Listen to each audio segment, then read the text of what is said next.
Back in my day, FF5's water didn't look right. Back in my day, you'd enter the mist cave in Final Fantasy IV and it'd be full of mist. I remember that! Like you couldn't see through it.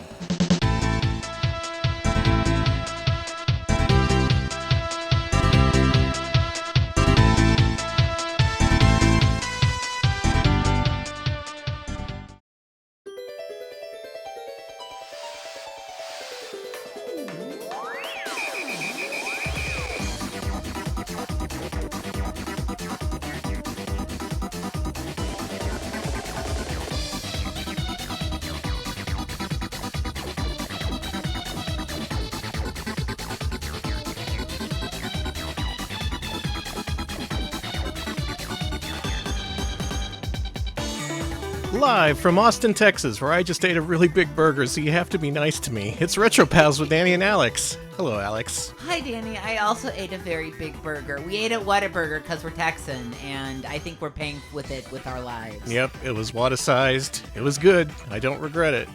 But, Did you get the large fries, too? I got large onion rings. Oh, my God. Oh, I went with the fries because I can't have the onion rings. Oh, my God. Okay. I have Please a teeny be nice tiny to stomach, so usually I just eat like half a burger and then save the rest for later. But nope.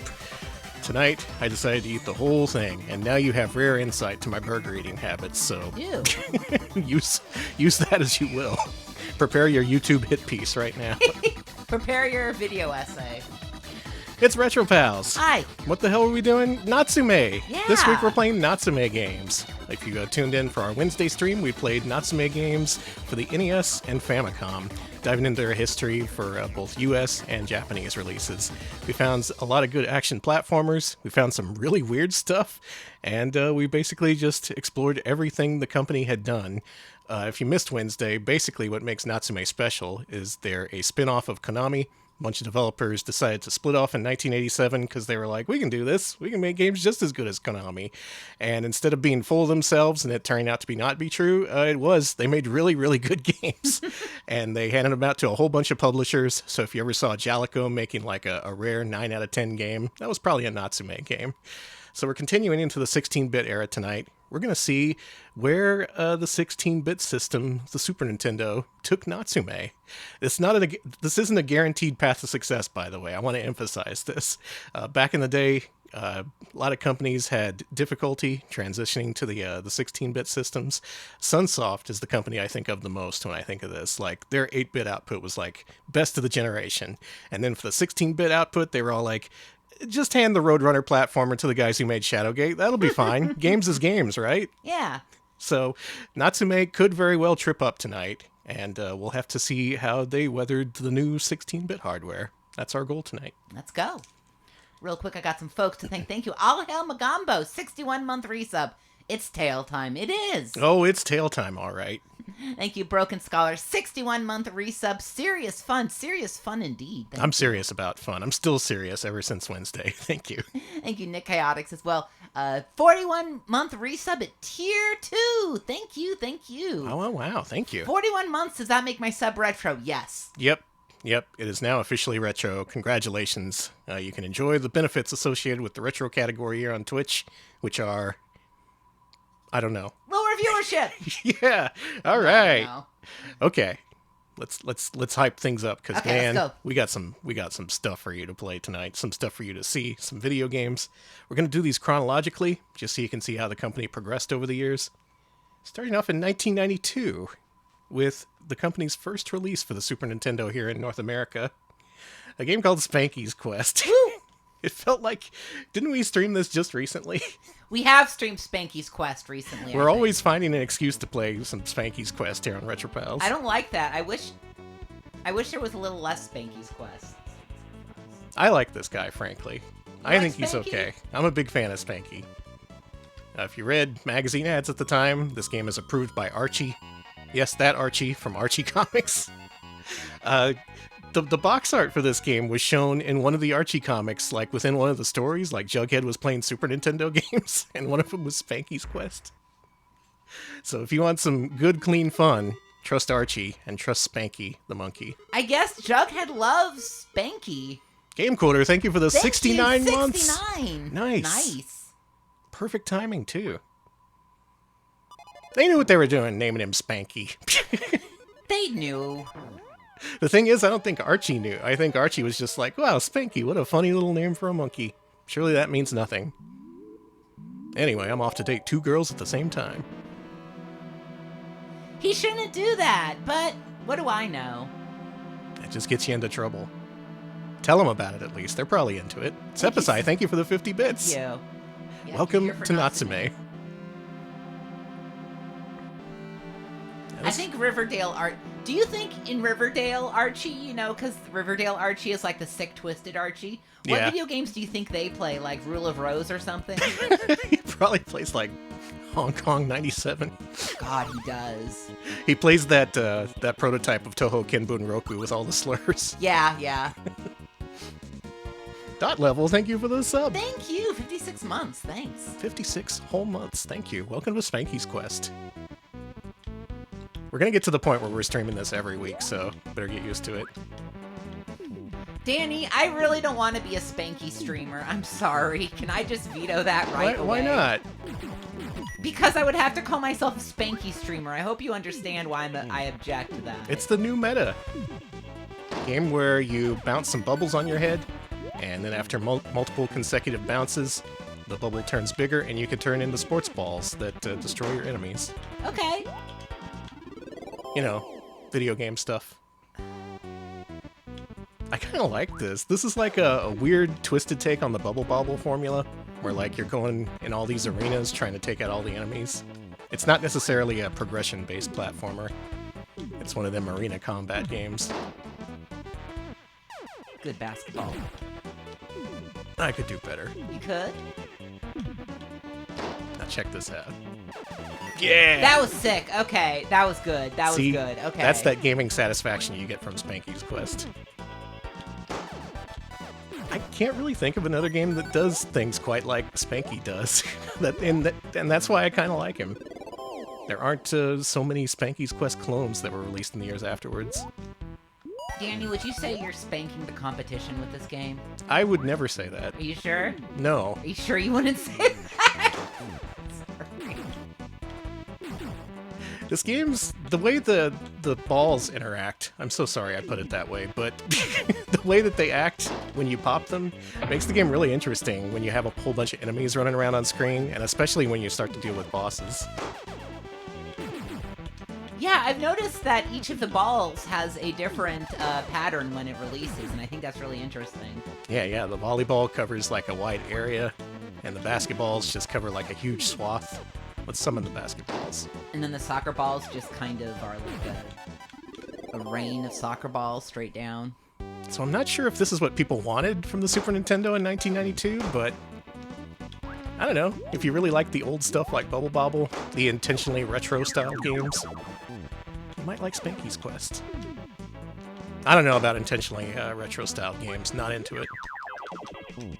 That's a joke. You're not into retro games? Yeah, this is all just a facade. I pretend to do it for the cash. I was gonna say, I feel bad, but I've looked at the stats of watchers in the retro category versus watchers in the just talking category, and I gotta say... Yeah, maybe our mistake is we're playing too many games. We need to just chat. So Spanky's Quest, the only Natsume game released in 1992. They self-published it. They were really proud of it. Play it, won't you? I will. 1993, we also had just one Natsume release for the Super Nintendo, but it's a pretty good one. It's Pocky and Rocky. And Rocky? Serious fun. There's their current there slogan. We go. That's the one we're used to. Now, one thing you may have noticed in our NES stream is Natsume was building up a pretty solid partnership with Taito. Like, Taito directly commissioned some of the games they would publish, like Power Blade 1 and 2. They let them do ports of their arcade games for the Sega Master System, of all things. Natsume delivered a pretty good port of Darius 2, aka Sagaya, which was only released in Europe. But they went so hard for that. Just like this, for a system that wasn't really viable elsewhere in the world, just for a European release, an adaptation of a Japanese arcade game, they took it seriously, and that port was really good. So Taito was like, maybe there's something to these guys. Maybe we should let them have a lot of our old franchises, see what they can do with them. And that's how we got this. All right, Alex, pick up that controller. Oh, okay. We gotta do this two-player. We do. All right, I am Rocky, of course. Gotta be Rocky. Yeah, you gotta be Pocky. It just makes sense. The goblins? The Nopino goblins. We gotta stop those guys. I loved this game as a kid. I rented this and I thought it was pretty cool. And I never played it much afterwards, but testing it out just recently for this stream, I was like, wait a minute. This game actually kicks ass. You got this card attack. You can swing. Rocky has a tail attack.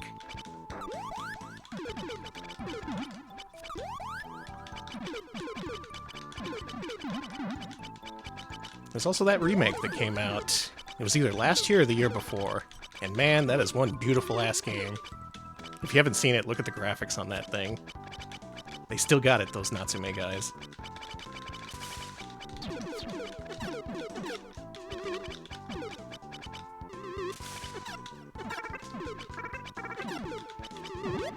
The one thing about this game is it's really freaking hard, so you have to super focus when you play it. You do, Otherwise, you'll just lose all your health.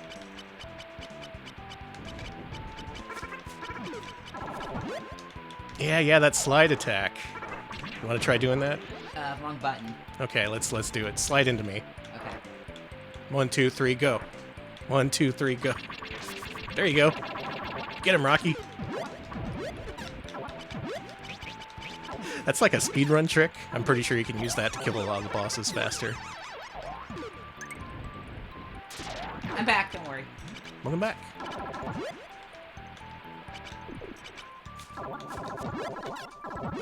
I don't know if this ever really caught on so much in the US, but they did release a sequel, so maybe this sold okay. I remember this being fairly popular in the US. Like, not like, you know, Mario, but... I got some magazine coverage.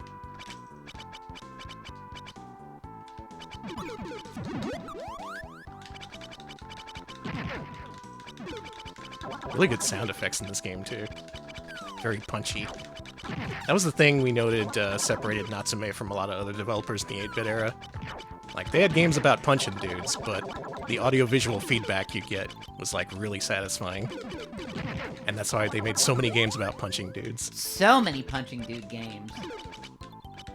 I'm sad they kind of moved away from that for the Super Nintendo. Like, what if Pocky and Rocky, instead of being a Shrine Maiden and a raccoon, what if it was like two dudes in tank tops wearing sunglasses? I wish! Oh my god! Pocky and Rocky both need tank tops and sunglasses. What if it was Nova from Power Blade meets Shatterhand, and then at the end they kiss? I would love Shatterhand to kiss other boys, but unfortunately... It would have revolutionized gaming. Unfortunately, life is too... People weren't ready for it, honestly. Yeah.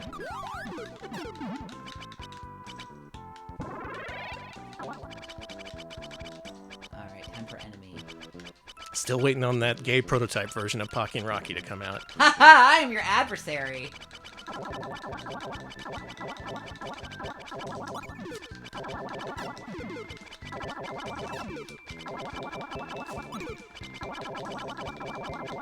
And like Spanky's Quest, there's really not much else like this at the time on the Super Nintendo.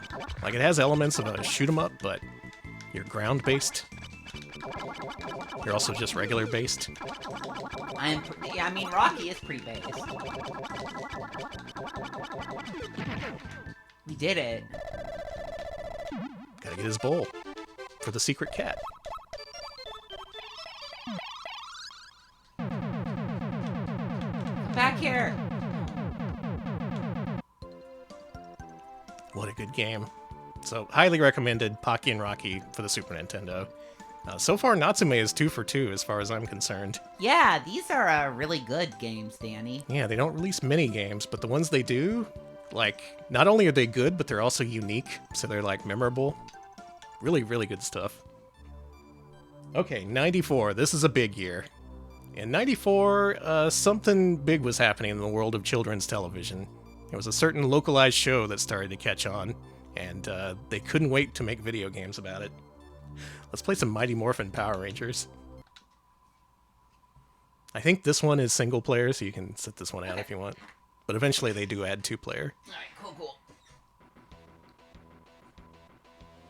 Oh, I know this theme. So crank it. Yeah, you're just in time for Power Rangers. You know, the first time I knew I was trans, it was when I was playing Power Rangers with the other kids, and I absolutely vehemently refused to be the Pink Ranger. That's all, thank you. They got the voice sample. They do! Any other company would be like, no, let's save on the ROM space. Man. Pretty sick. Way to go, Natsume. Oh man, this game. I never played this when it was new, but for what should be a really cheap and easy and trashy TV show-based game, Natsume being Natsume, they went hard as fuck. Look at this character animation. It's so animated! The way he runs just has so many frames. And it plays pretty good, too. Not their first Super Sentai game. We saw that on Famicom on Wednesday. That game was okay. But this one, I think, might be even better. This was a rental game for you as a kid. You'd rent the fuck out of this game. This does seem like a game you'd rent the fuck out of as a kid. Yeah, this is a classic rental. Now, at the time, I think the series this was based on had concluded in Japan. They moved on to some other Super Sentai. What, it was mono by default? No. We gotta fix that. But the really funny thing about this is apparently this particular adaptation was kind of like, it had a mystique to people in Japan who were fans of the show. They noticed all the different things that were added to the US version, like the live action sequences. So this game, they eventually reverse imported into Japan using the American actors and stuff. That's wild. And it was called Mighty Morphin Power Rangers. Like really? Yeah, it was just all in English, this exact version, just released in Japan, being like, look what they're doing in America. Isn't this silly? Oh, Billy is distraught. Billy, geesh. Thank you, Kyrick. 100 bits. Dino Buckler. I mean, Tyrannosaurus. Thank you. Thank you, Cartman, for the 100 bits. It's Morphin time and not Morbius time. I wish it was Morbius time. Soon it will be Morbin time. Thank you. You know who we gotta go with. You gotta be Billy. You got all your favorites from the show here. This is before the Green Ranger saga, I guess. Billy. I hate the Green Ranger. Billy, you're dressed like a giant toddler, and I love it.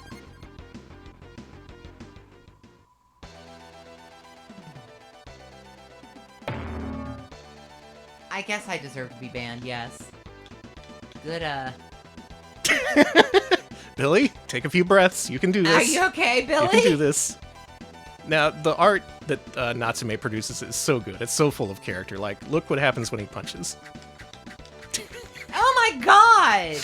Why is Billy so afraid? I love it! They didn't have to do that. They could have just made a bunch of identical-looking characters who just have really basic animations, but they just went above and beyond. And that's really why I love Natsume. Look at that! Yay! God, I wish I had remembered well enough to put it in our OBS, but Danny, do you remember Natsume's newsletters that they would send out in the 90s? Yeah, with Office Cat. Yeah, they had a mascot. Natsume had a mascot in their newsletters called Office Cat, who was literally just the cat they had in their office. And I'm pretty sure that newsletter was just being written by an intern, or maybe even someone from their Japanese office, because the writing was very characteristic. It was just kind of strange. Like, you could tell what it was trying to say, but it was just, the phrasing was kind of weird.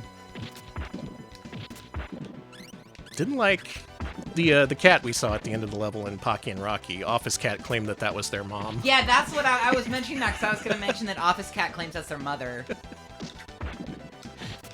He was all like, here's a hot tip for Pocky and Rocky. If you do this thing at the end of the level, you can find a bonus cat. But secretly, that's my mom.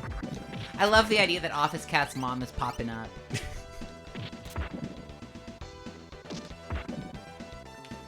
Let's bring back newsletters. They have brought them back in, like, email form. Would you dedicate yourself to writing a weekly newsletter? Like in character, yeah. Okay, in character is who? The Retro Pals mascot. To be determined. There's so many options there, honey. Nice. It's like, oh shit, a Power Ranger. Ah, man, I was just gonna dunk on Billy. This dude got a trident. I didn't know Billy had a trident.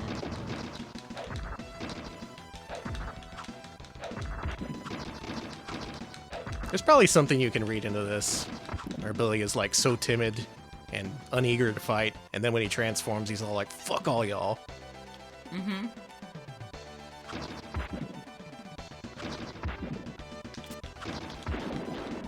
Man, this plays really good. I'd never put much time into this, but for the first of these that they made,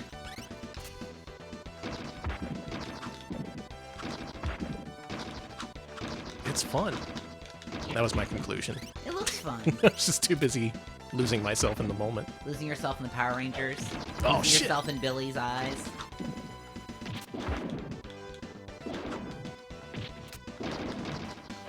All right, chat. Now is your time. Tell us your favorite Power Ranger from the original series. You know mine. Mine is obviously Billy. Obviously. Mine is also Billy.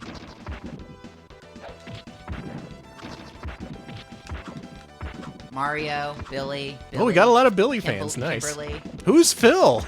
Is Phil one of them?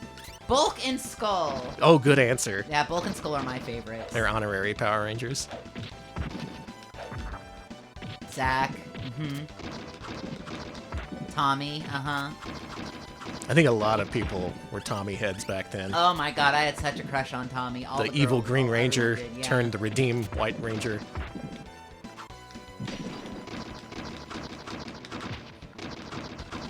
I probably had a crush on Billy, too. I think I wanted to play... I was like, no, I gotta play Billy when we play Power Rangers. Don't ask me why. I blew up the damn truck.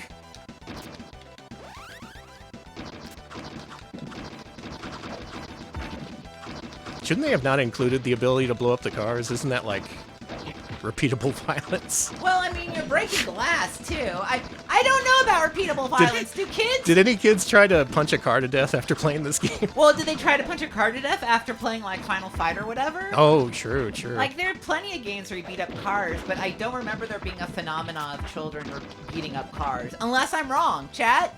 Do you remember there being a phenomenon of in the 90s of children beating up cars? Did video games ever make you beat up a car? I'm pretty sure the statute of limitations has passed, so... Yeah, you can admit it. You can tell us.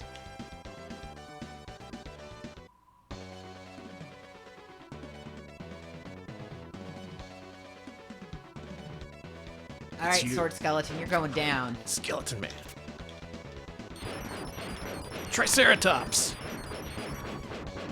I guess the Triceratops is ice-powered? That's cool. I guess so. I didn't know that. I didn't know dinosaurs had elemental powers, but I'm also not a paleontologist, so... Triceratopses are ice-aligned. I'll have to remember that. I bet the T-Rex is fire-aligned. That makes sense. The thing is, I think I also liked the Green Ranger because he had a dragon, and that was pretty cool. And a sword that they said was a flute but sounded like a trumpet. Yeah, I love that! He was cool. God dang. 100 bits from Carmen, thank you. Billy now has a bone to pick with Papyrus, or maybe two. Thank you for letting me do that. It's just a head now. Danny, if you play like that, you'll never get ahead. Dang. Sorry.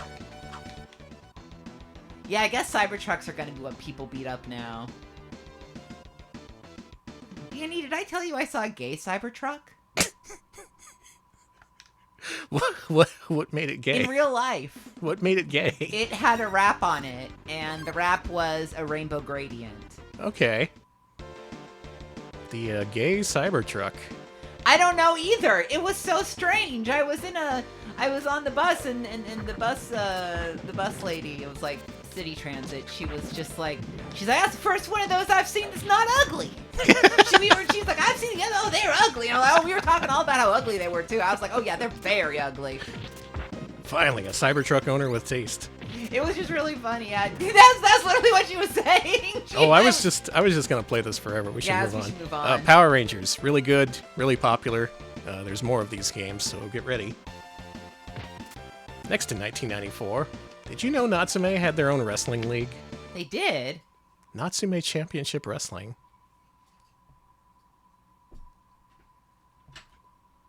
That's the other thing I'm noticing about Natsume games. I just kind of lose myself in them. I just start blabbing because I'm playing a fun game.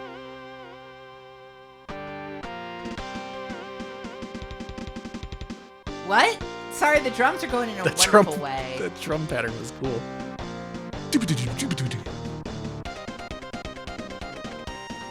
Oh, this may be a little loud. Oh, yes. There we go.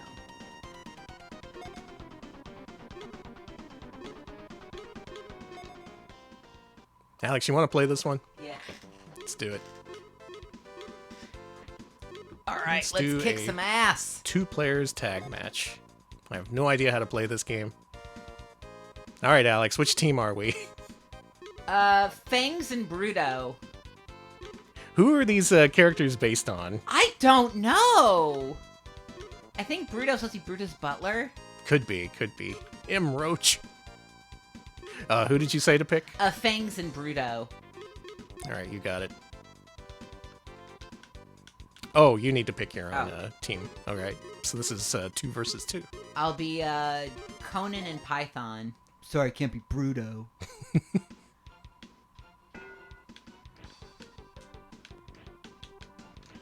Come here, you. I'm gonna kick you. There. Hey, stop! A lot of wrestling games back then. Most of the good ones didn't come out over here. There was some WWE-based games from LJN or whatever. Over in Japan, they were getting a shit ton of Fire Pro games. But we didn't start seeing those until much later. I'm baby! Stop! Come here, you. No! There, you like that? What happened there? I don't know, I just... Did you get dizzy? Alright, let's get back in the ring. I don't know what I'm doing, but this plays pretty well in spite of that. I'm able to do these moves. It seems to do some kind of Fire Pro style, when you grapple, like the first person to press the button wins. You tried to bounce off the metal barrier there. You okay? No.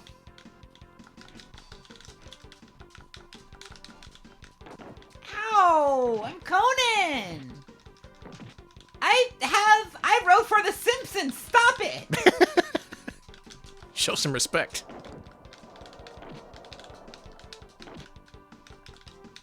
You know, this is alright. This is fun. Character art's pretty good. Even the gameplay is pretty easy to grasp. It's got Conan O'Brien in it. Get up. How do I dash? There we go. It's the Y button.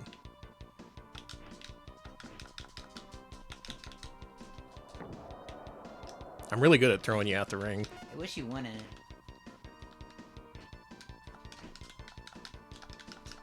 Anyone play this back then? Did anyone play this? I never see anyone talk about this game, which is kind of a shame because it seems alright to me. I don't know how to tag though. Me either.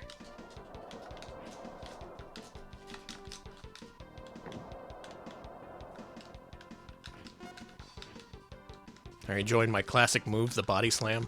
Stop! I have another one. I'm baby!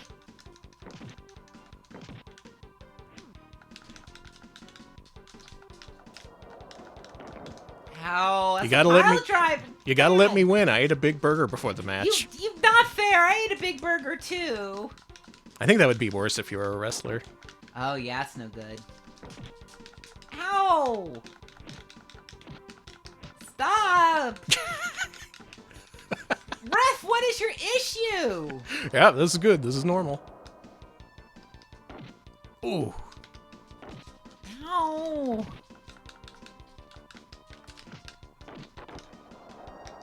I don't know how to pin. I'm going to try. Ah, shit! Punch MSX, thank you for gifting 5 subs to the community. Welcome, everyone. Thank you so much. Punch MSX, thank you so much. Thank you. From the Natsume Championship Wrestling League to you, we salute you. Oh, you threw me out of the ring. Yeah, what do you think now? Can't do that. Come here, you.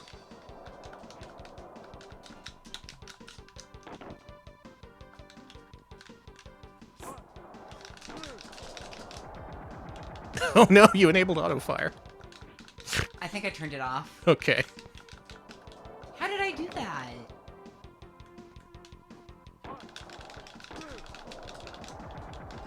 .9.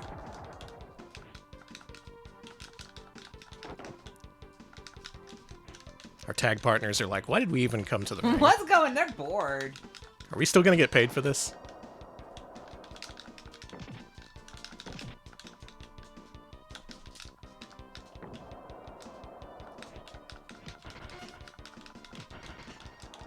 You know, I kind of like this. I never played many wrestling games, but man, if there's one thing Natsume knows how to do, it's give that good game feel.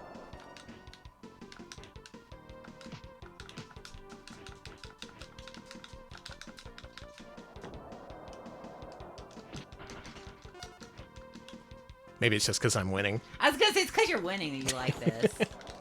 I love any game that lets me win.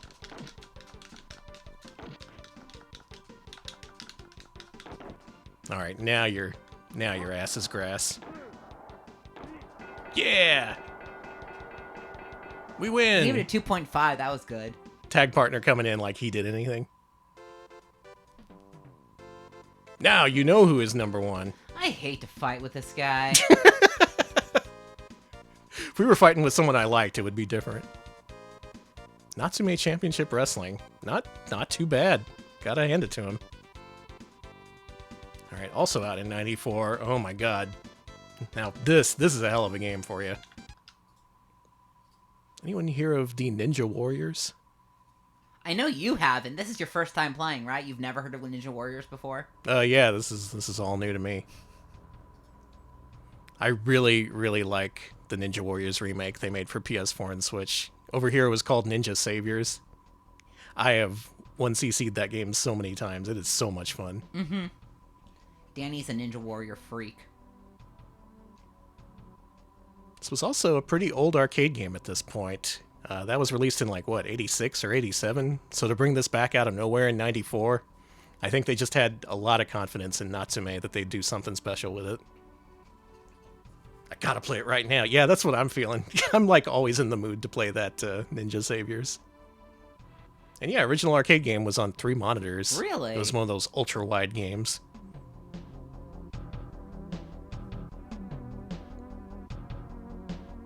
The only bad part about this particular version is it doesn't have Daddy Mulk in it. What? But the soundtrack they do have is really, really good. God, Mulk. God, it would have.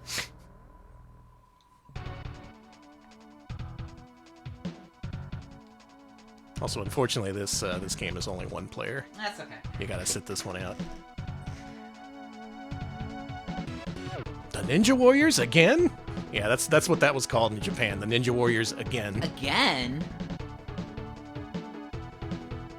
Sick of these dudes. Ninja Warriors again? This is bullshit.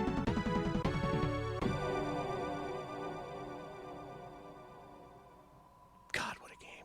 Okay, let's see you go. I rented this back then, and I loved the shit out of it. Then I tried to get a copy, and it was nowhere to be found. This game is very hard to find. It's Retro Pals. Hey, Bok. I'm out of my element. We're playing good games tonight. I barely know what to say. It's just like, this is a good game. This is also a good game.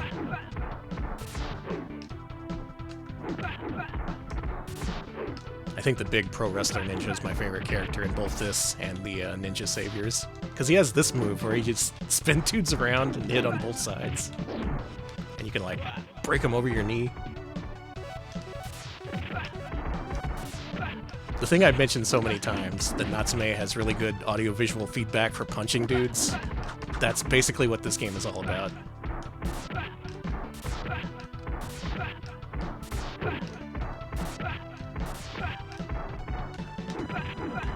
I will say, though, there's something to know about this game. If you're going to play this, I recommend playing the Japanese version instead, Ninja Warriors again. Because what they did for the US release, originally there were enemies in this game that were women, and it didn't look too good for these ninjas to be beating up on women, I guess, so they took them out. But instead of reskinning them, they replaced them with this character, who is way more difficult and kind of ruins the balance when you put them in groups of enemies they're not designed for. Oh, okay. Real stupid.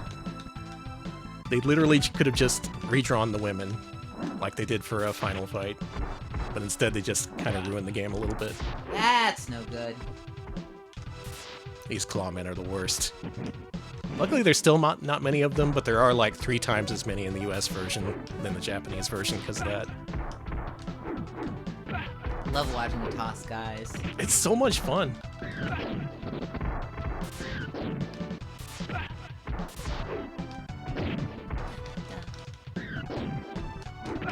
Yeah, Ninja Warriors is a Danny core game. It is. It's maybe one of the most Danny games ever made.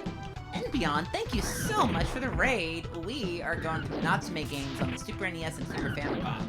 We're doing Ninja Warriors right now. Danny's kicking ass. And beyond, thank you for the raid. How did Shinobi 3 go? Did you get the Deathless clear? That's a game I want to eventually 1cc. This is the first game you learned to 1cc? Nice, it's a good one. I find the Super Nintendo version is way harder than the Ninja Saviors, the newly remade one. I don't think I've ever 1cc'd this. Maybe someday.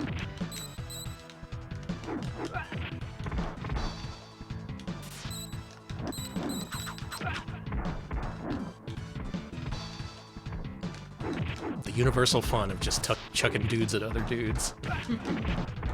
Who doesn't like it? Who Just among chucking us? dudes, yeah. Who among us has never chucked a dude? Eh. Nice.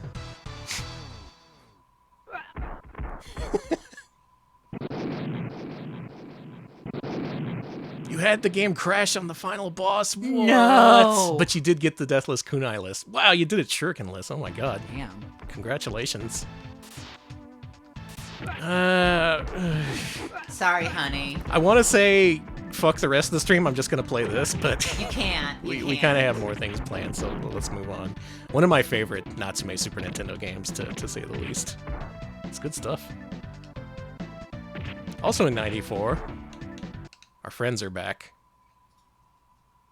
Kamai Itachi is good. Freaking Kunoichi. I like her. She can just dash forward and throw dudes at other dudes. Ask me about my favorite robot ninjas. Okay, who's your favorite robot ninja? It's the guy named Ninja. Okay. Pocky and Rocky 2. Pocky and Rocky 2. Here we freaking go. This one I never played. This one is like even tougher to find than the original. They made even fewer copies. To say nothing of Pocky and Rocky with Becky.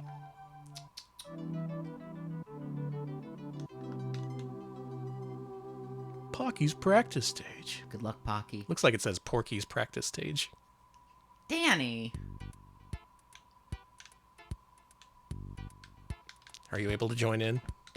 Maybe not, just yet. No. Okay, go ahead. Thanks. Alright, here we go. Me! It's my turn. No, me!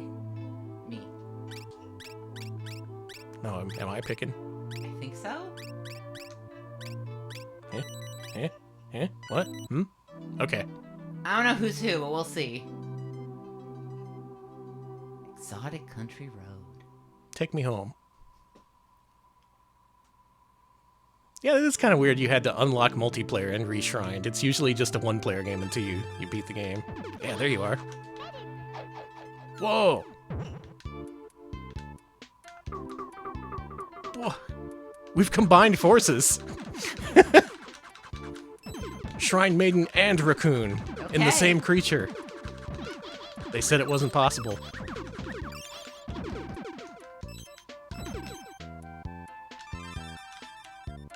Welcome back.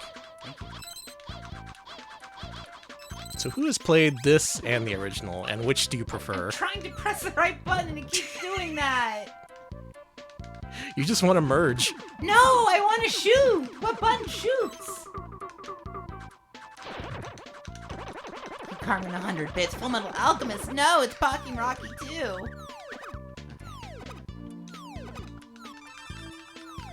Right, this time, push a different button. Okay.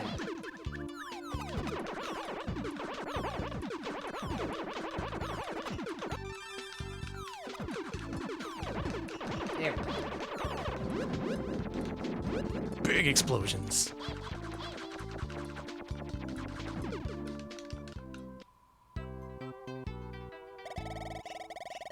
First game is fun. Think you like this version more? Yeah. I've heard that this is good.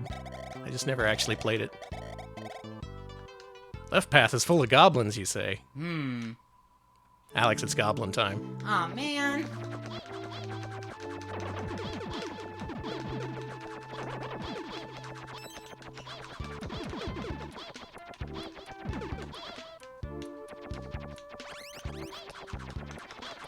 Are you just like... I don't think you're like an extra... I don't think you're a second player. You're just like a supplemental character or something. Yeah. Because you don't have your own score or bombs or anything. Weird. That's neat, though. They tried something a little different.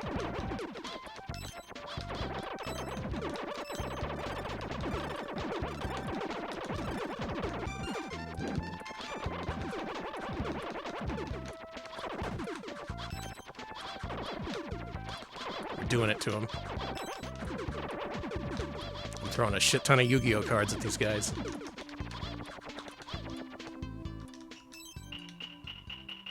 Natsume. Whoa, item shop. It's a store for when you're in trouble, also known as HEB.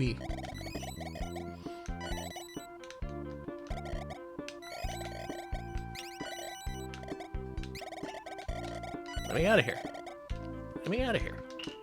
Back to the action. You could send the second player out to take the lead and eat all the hits. Cool. Whoa, now we're like double powerful.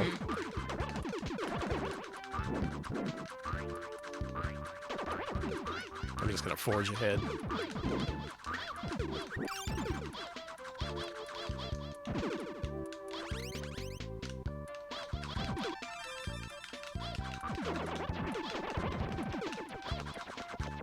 You've returned. I'm back. I'm the little ninja. You ever played Little Ninja Brothers? Yeah, I think I played with you. That game's goofy. What is the Ninja Girl's magic? Does she have any? You got a sword, that's cool.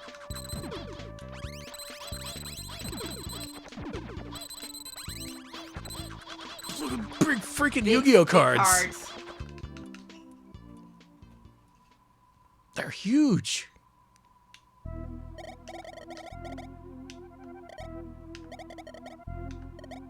No! No! Oh shit. Cannibal!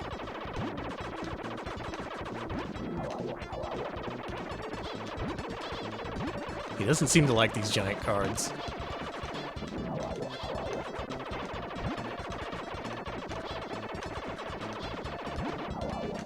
We're just generating the fuck out of him.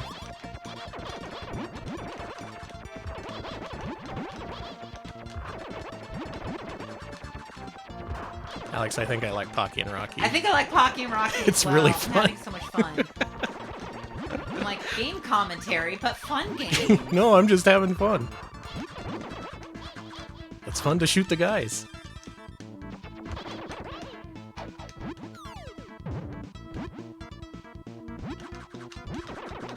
Alright, with our powers combined, we'll beat this guy. Thank you, Spectrum at 25 bits. Cantimal.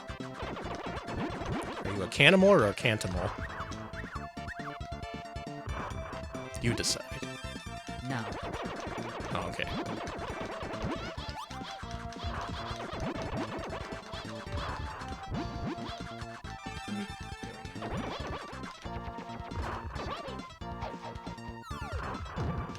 Sorry, I wanted to combine us. No, we gotta kill this guy. We gotta kill him. Sometime I want to try the original arcade Pocky and Rocky, that is Kiki Kai Kai. In that game, there was no Rocky. It was just Pocky. I don't like that, I'm sorry. Yeah, this game really needed a Rocky.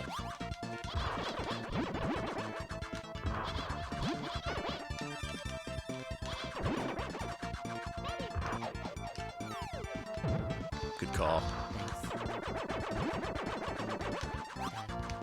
Maybe he just has infinite health. I think so. I think that we're not able to beat him. We're gonna be here forever. They just made the game impossible and no one noticed. Uh-huh.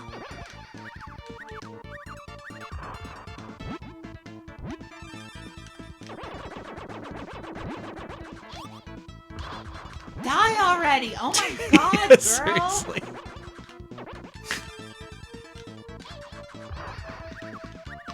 Wow, double KO.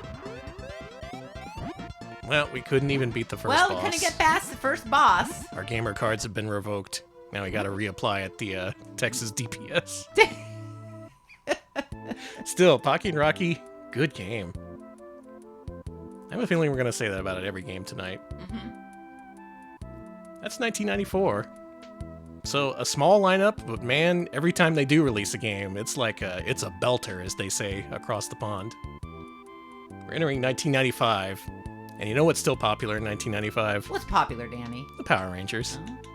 How about Mighty Morphin Power Rangers, the Fighting Edition? I am the demons. Oh no, and then Danny was the demons. Danny, you can't be the demons. It's a right stonker. Yeah. They got a bunch of dudes. Is that Lord Zed? Yeah. Can we have Lord Zed versus Goldar? Yeah. What the fuck? This is a battle for the ages right here. Wow, there's all the Rangers right there in our chat. Hey, there they are. Chat, place your bets. Who would win in a fight between Lord Zed and Goldar? Are we gonna have betting? Ah, no, I'm too Okay. lazy for that. Yeah, me too. So you're shit. You're always talking shit about me. You're Lord of these nuts. Goldar, more like gold. Don't do what I say. Stop it. Oh, Azuna drop. This is amazing. I've never seen this before. This looks so good. A lot of people wanted to be Street Fighter 2 back then, but not many people could.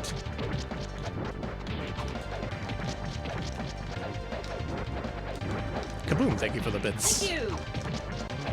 I like this. This is so tense. Oh my god, this fight. Goldar wins. Goldar barely won. Okay, here we go. Alright, now your ass is grass. Oh wow. It's got dashes? Does it have double jumps? No. It does have the anime game dash, though. No. Oh, that's not nice. Get fucking dunked.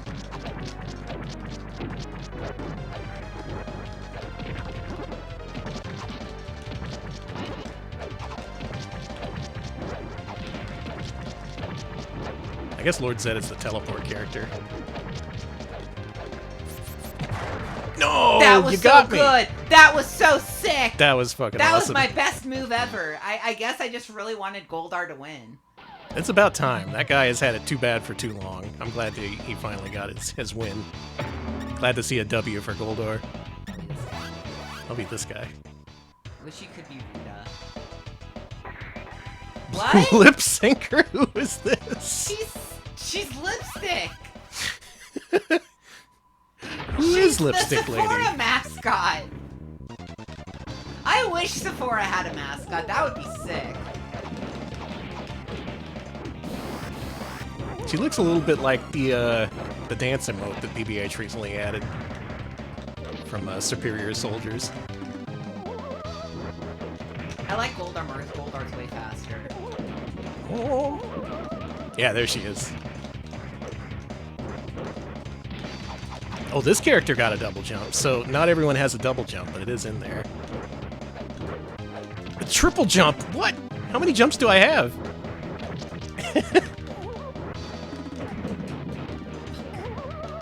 I'm gonna keep singing. Fuck. Okay. I think we found Alex's game. Why? She can air dash and has a wall jump. Why did they go so hard for this game? You're supposed to get the license to the popular thing and then spend 5 minutes making it.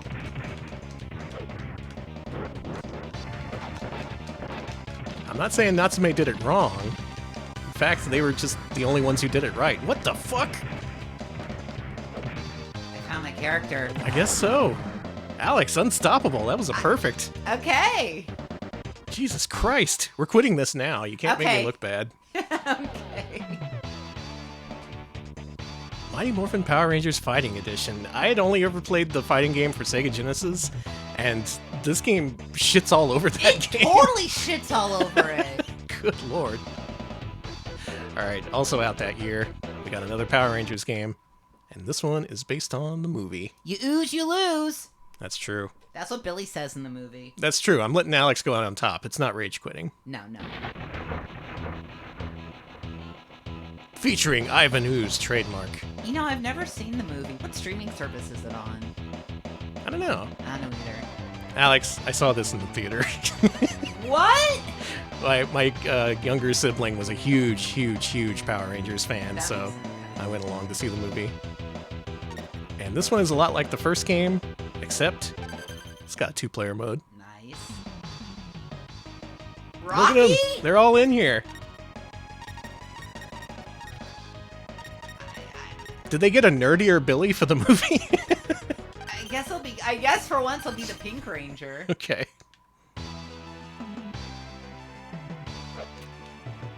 Oh my god, Billy's little suit. Billy is so perfectly dumpy. I love him.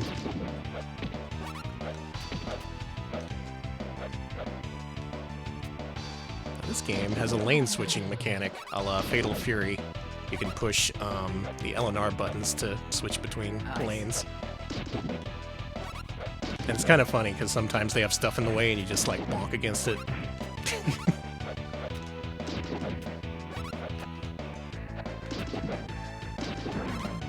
I remember this game being really hard, like harder than you'd expect from this kind of thing. But also it's pretty good.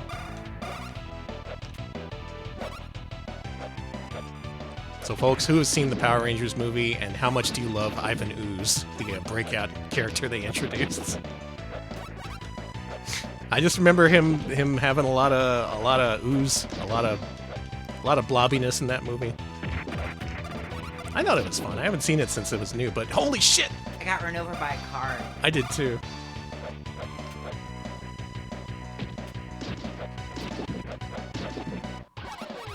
He's no Rita Repulsa, sure, but he is named Ivan Ooze, which is a pretty good name. I like them just slapping everyone. Yeah, slaps are pretty strong in this game. Billy's gotten a little bit more confident. He only partially covers his head when he throws a punch in this game, so that's called character development. Fuck! Getting run over by a car, that's also character development. Oh yeah, you can run in this. Yeah.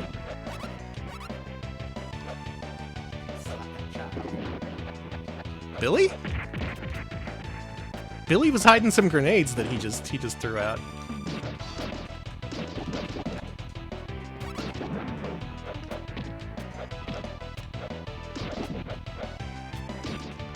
It's really impressive that they managed to translate the first game's the whole gameplay mechanics into a 2-player friendly format. Foods! Take that, apples. How do you like them apples? Food. Danny, what do you think they serve at this grocery store? Do you think they sell food? It looks like they have food. Foods. So far, it's just looking like foods. Cans of food. I like that you cower after you do that. Yeah. Who threw all those grenades? It wasn't me. Oh, you're almost fully powered up. You should... Let's prioritize getting you those power-ups. Okay. Alright, you can transform now. Wow, cool! Oh, wow. we both get it. Alright. You see how buff you are? Fuck yeah, let's go. Jeans! Food and jeans! Food and jeans. What else do you need? Danny, explain! Well, you were alive in the 90s. You remember the food and jeans stores. Or the Levi's store selling... Apples. Apples, apparently. Denim apples. Japples? Imagine biting into a nice, juicy jeans apple. Jeeples. Delicious denim. Oh, good. I'm still Billy. I'm still transformed.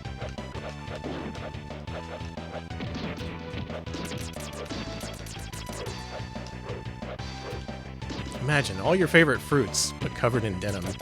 You got pears. You got oranges. Off of Bandai. So you've got jeans. Actually, I'll be Madam. It's really nice that you get to keep your Power Rangers form and you aren't de-evolved. Toys Bondi.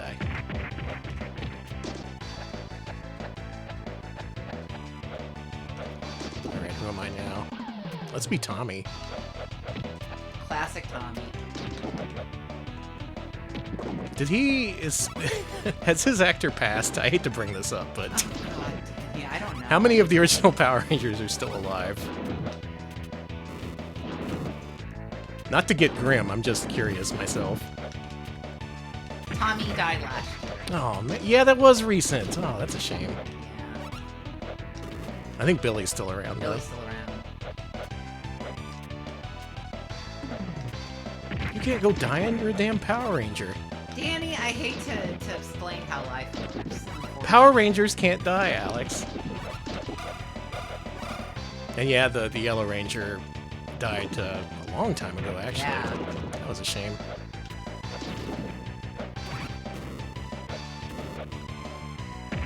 Ow. I don't think I've ever played this in two-player. The format works really well. Just like a regular Natsume side-scroller, it keeps a good pace. It's fun to punch a guy, and more guys. You like punching guys. That background there looks like something from the next game we're about to see. You can really tell the same programmers and artists worked on a lot of these. Is Ivan here? Ivan. No, it's just some freak. The Mirror Man. The Mirror Maniac. What do you mean, just some freak?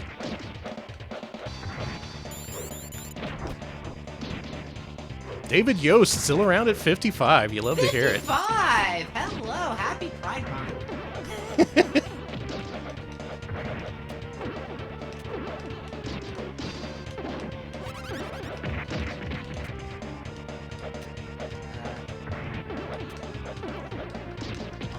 We're just chewing through these credits, but I don't care.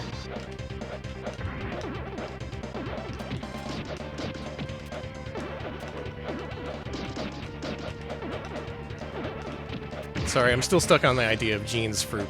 I can practically taste it, and I hate it. Do you know what jeans taste like? I can imagine. That's fair. I can use my imagination.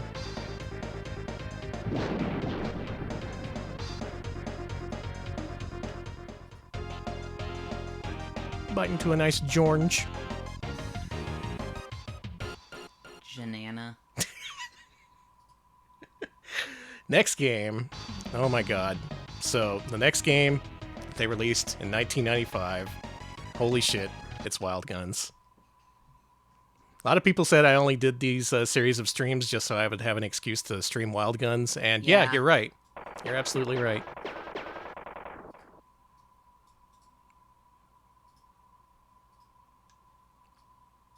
Have I ever forced you to play this with me? Uh-huh. Oh, okay. Well, you're about to do it again. go ahead and set it on easy. Thank you. One of these days, we got to play the remake together, because they added a dog character that I think would really suit your play style. It's a nice day for a white wedding. It's a nice day to wear some red.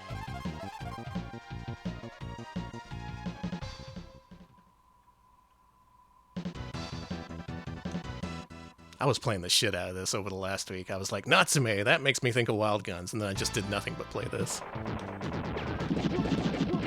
Well, I found the blow-up button. That's good. You hold down the fire button.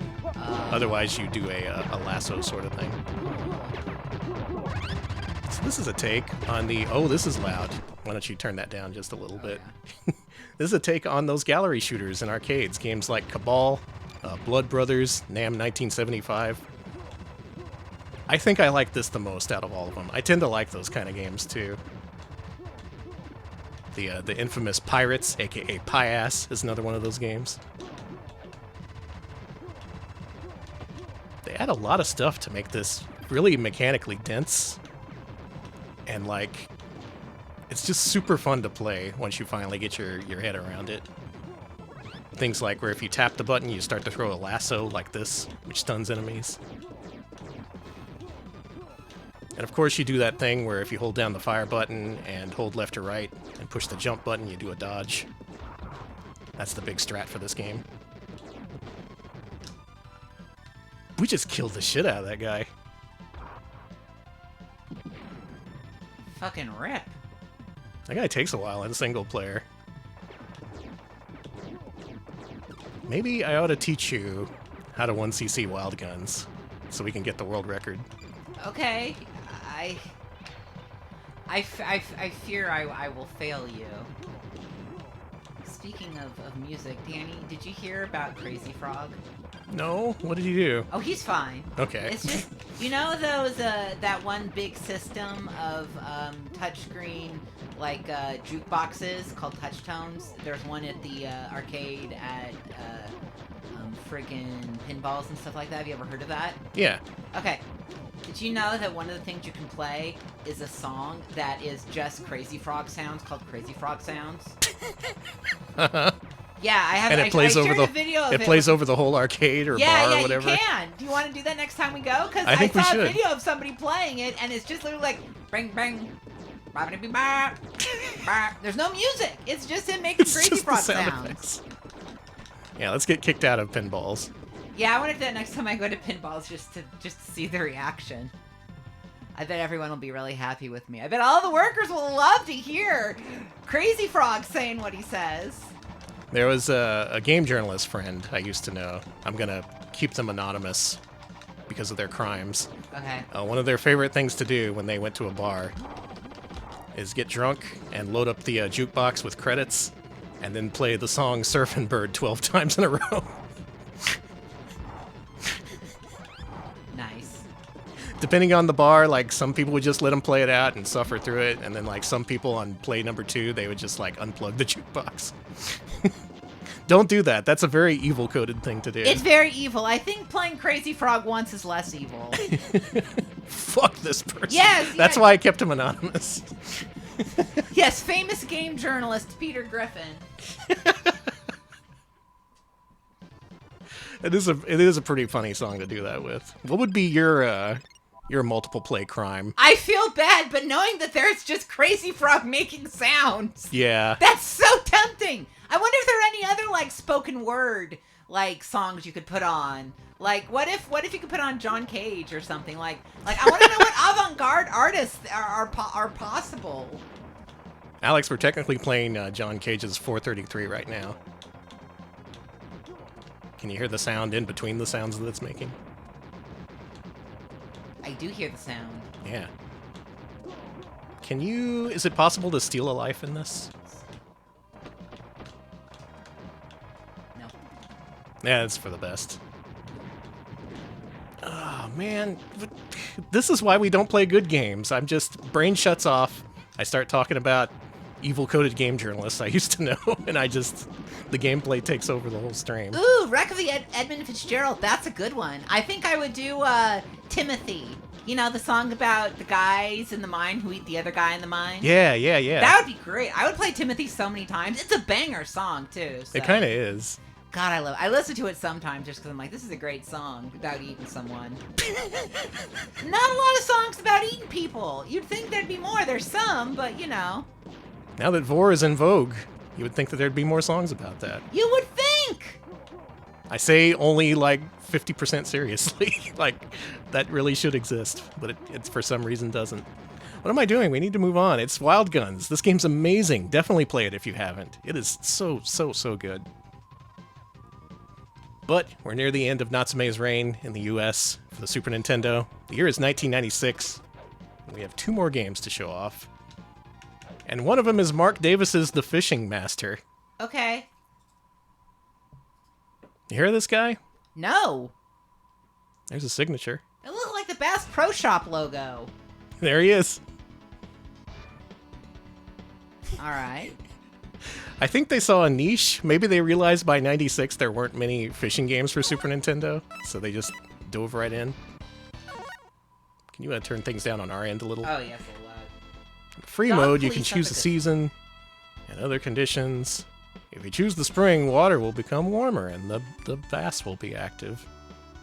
Search around a complex terrain where... Do we really have to know all this? In the summer and fall, you may find bass anywhere. The most suitable lures.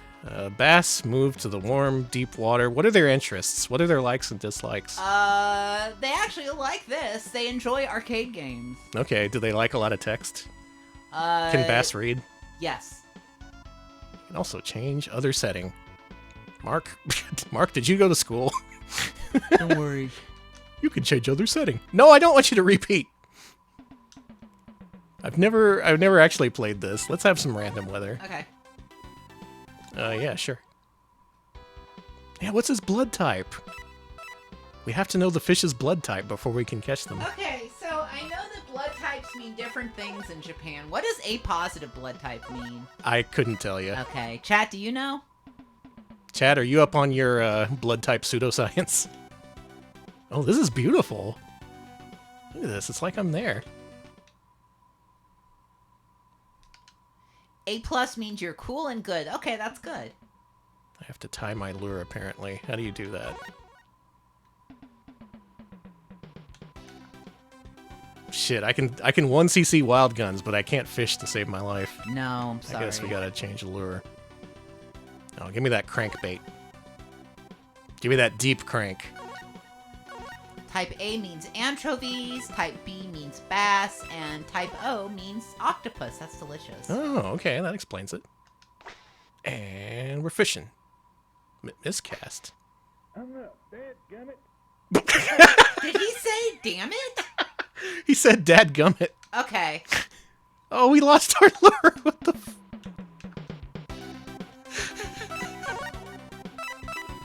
Maybe this game's awesome. Let's just go with a worm if I'm gonna throw away my lures like this. Straight worm. Yeah, give me that straight worm. Alright, there's John Mulaney put 21 credits into a jukebox for What's New Pussycat, and then he would mix in It's Not Unusual. That's amazing! I would love that, though! Do you think Tom Jones has ever done that? That would be so funny! I would. Thank you, Carmen, for the 100 bits. Straight worm during Pride Month? I know. Straight worms are welcome at Pride as long as they don't shove it in our faces.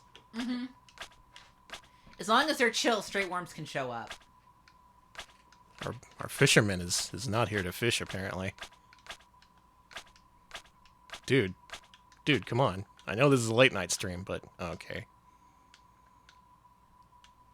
I don't know how to fish. It's a little shallow over here. Don't worry about it. Do we expect fish to be in the 1 foot deep water? What? Yes. What? Huh? Huh? I saw a fish for an instant. Played The Boys Are Back in Town on a jukebox until I got kicked out. Good.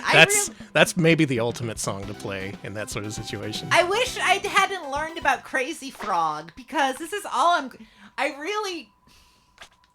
I need to find where in Austin that is, and I need to become the Crazy Frog Bandit, where I go into a restaurant, queue up Crazy Frog a bunch, and I'm polite, and I buy something, and then I leave. Then you're like, fast as fast can be, you'll never catch me. Yeah, that's exactly what I want. All right, this is where I reveal that I am a complete fraud at fishing. I don't know what I'm doing. Let's go to one more casting point and see if we can even see a damn bass. This looks like it has potential. Under a bridge, that's always good.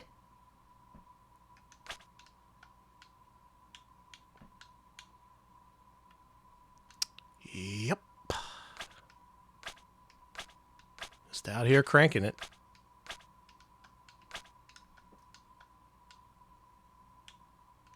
You know, Alex, I don't think the fishing life is for me. You don't think you're a fisherman? I'm a fisher of men. Yeah, it makes sense during Pride Month.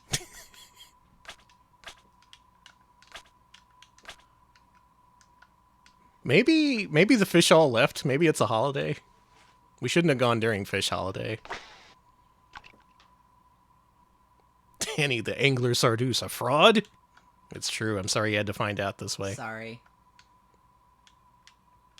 Women love me. Fish fear me a little too much. This isn't going to happen. I'm sorry, Mark Davis. I let you down. I just kind of assumed I could boot this game up and catch some fish, but no, you need to actually know what you're doing. So I guess this is pretty in-depth then. Mark Davis is the fishing master. Mark Davis is a fishing master. Play it if you want to find fish, because you're going to have better luck than me. And finally, the last Super Nintendo North American region release we're going to cover from Natsume. The boys are back in town. Power Rangers Zeo Battle Racers. We did make him cuss. He did say dadgummit. Here's what I know about this game. It uses a special chip, and it took years and years and years to emulate properly.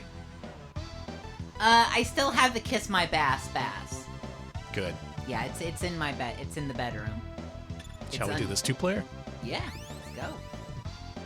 Let's race. This is a little bit different from the other Power Rangers games we played. Let's see if you can notice what's different. Whoa! Some of these are like Power Wheels. Who's that dude? I don't know. He's Freak. It's Freak Man.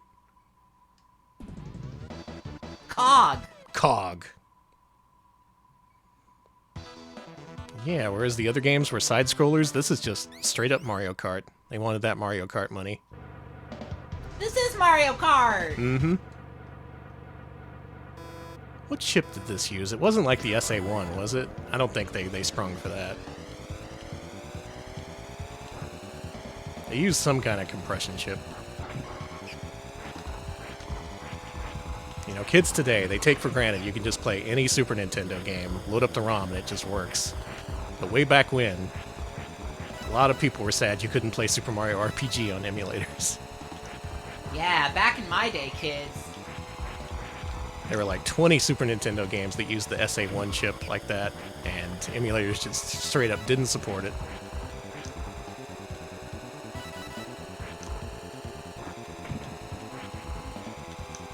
That's not a problem now, though.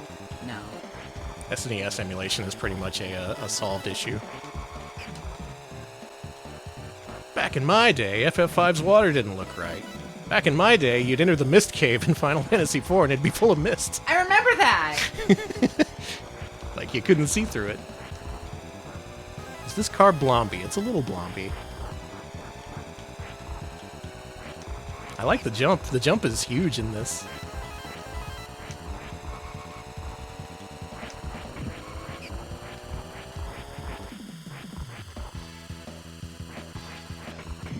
Back in my day, the seagulls in Chrono Trigger went squawk. Yeah, Chrono Trigger was a problem for many, many years. That also had the transparencies issue. What do you think of this one? It was alright. That was just Mario Kart with Power Rangers. Yeah, It makes sense as a late release. They still have the Power Rangers license, and I guess they were looking for a genre that they hadn't really tackled before. Let's do one more race. Okay. Let's do this one. All right, Blue Ranger.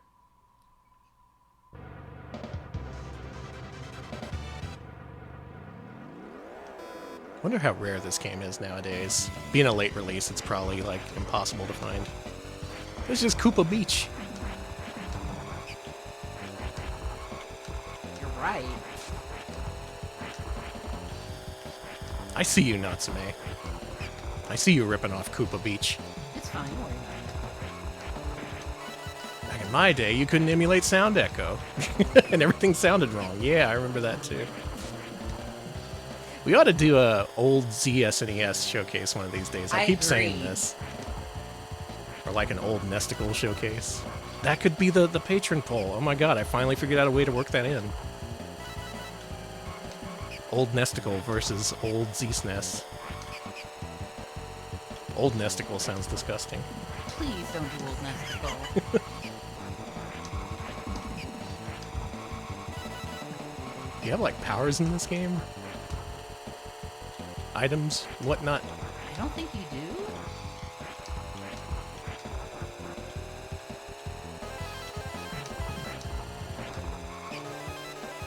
Freaking Natsume. Like, any other company would be like, oh, a genre we've never done before, suddenly, based on a license. This game is gonna be crap. But this is great! But this is good. Which should be the lowest effort games that they even have an excuse for not being good. They're still good. You won that one. I was gonna say, I kicked your ass. You did. Nice work. And that is Natsume's Super Nintendo library. At least the games we got over here in the US. On Wednesday, we mentioned one of our aims for this stream series was to focus on the games we didn't get stateside. So games that might have made a good US release we're looking for. Games that are just strange, out of nowhere. Let's see if we can find some weird stuff or some stuff we may have enjoyed if they released it over here back in the day. Rolling it back to 1993, so go back in time a few years, adjust your internal clock. Let's start off with GS Mikami. We know this one. I know this game. You know this one. We ranked this game. If you've been watching Retro Pals for a few years now, you may have seen me do a one-credit clear of this game, which isn't hard to do. This is a very easy game. Down there at the bottom of the screen in katakana, it says Ban Alex 1993. Ben Alex. Thank you for banning me. This is the only game to be produced by the company known as Ban Alex, who provided that that icon you see on screen right now. Let's play a little bit of this. Okay. Yeah, I'm getting banned. Fair enough. This is based on a manga and anime called Ghost Sweeper Mikami. You can still find episodes on YouTube, I think, or at least you could. But this, as an action platformer lover, this is the exact kind of game I wanted to see from Natsume.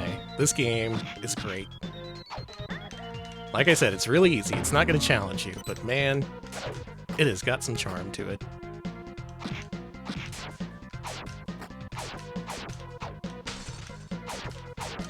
You got nice range to your weapon. You can do like an overhead swing sort of thing. It just feels good to play.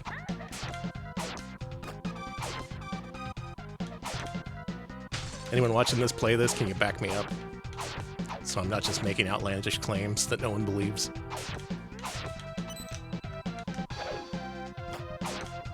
This looks like such a bright, nice, breezy playthrough. I like, yeah. Yeah, I appreciate it for that. Like, not every game needs to be ultra hard or something you need to play for days to finish.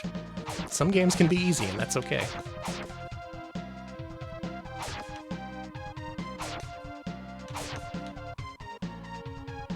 I'm just saying, though, they could have easily brought back the dude in tank top wearing sunglasses. Yeah. And had that be the star of the US version of this.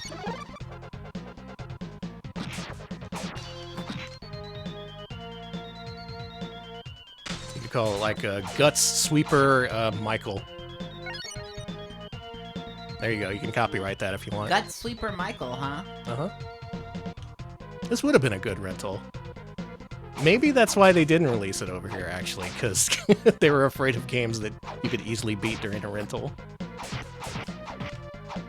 So maybe it's better that that never happened. Or they just would have made it, like, extremely difficult for no reason.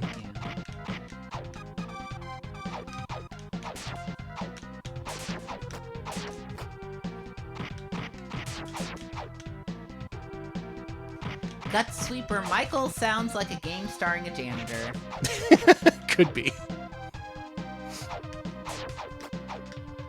Prequel to Viscera Cleanup Detail. Ooh. Ooh. We're cool. We're good.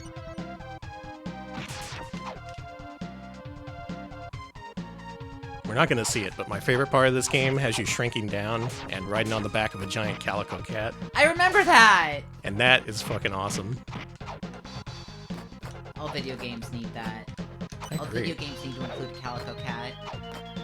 A rideable calico cat.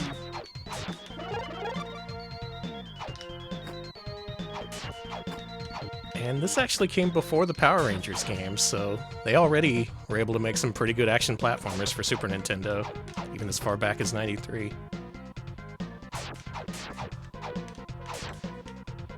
Don't like the grabby hands. You keep your hands to yourself, Buster.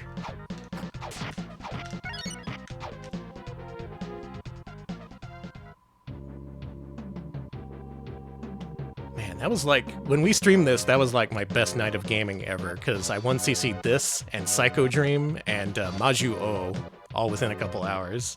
I felt really good about that. That was a good one.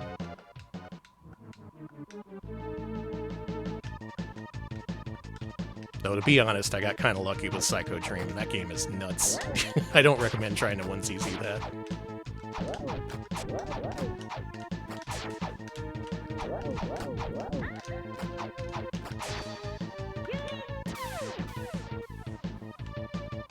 Take that.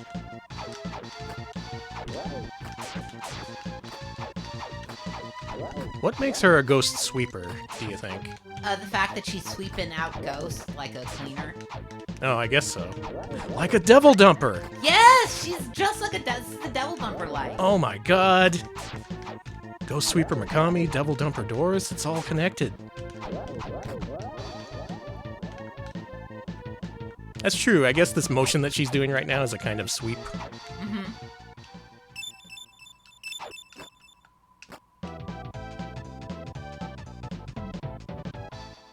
Oh, so good.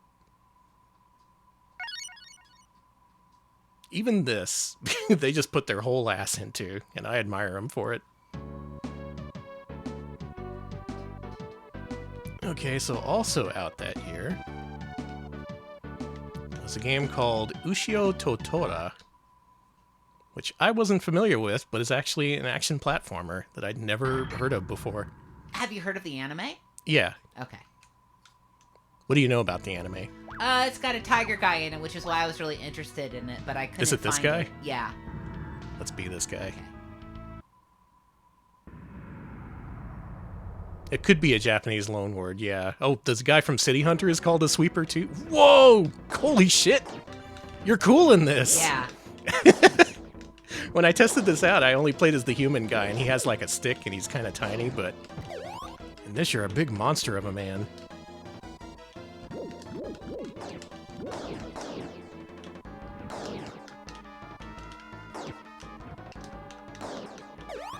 I like the burgers. He likes burgers. Same, so this game's relatable to me.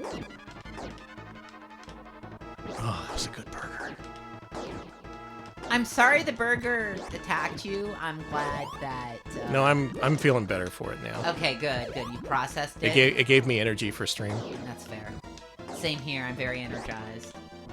I gained my stream energy through meat, specifically hamburger. Mm-hmm.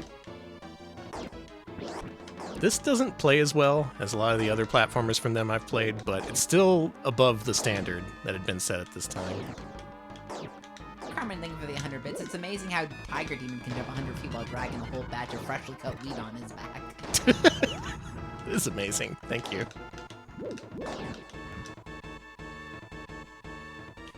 Looks more like a porcupine. He kind of does. He's Yeah. mostly hair spikes.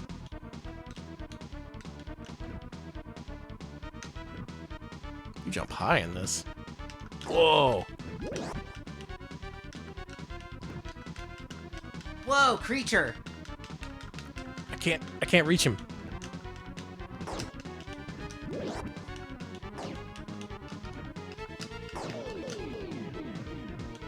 Pick up Tora.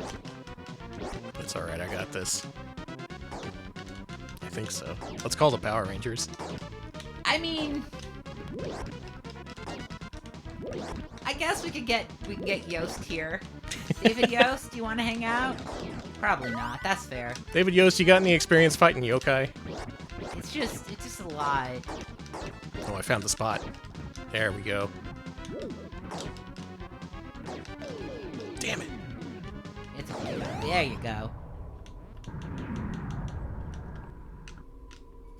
I don't know why I teabagged him. Yeah, there's the other guy we could have picked. He has like a spear. Oh, he's too tiny.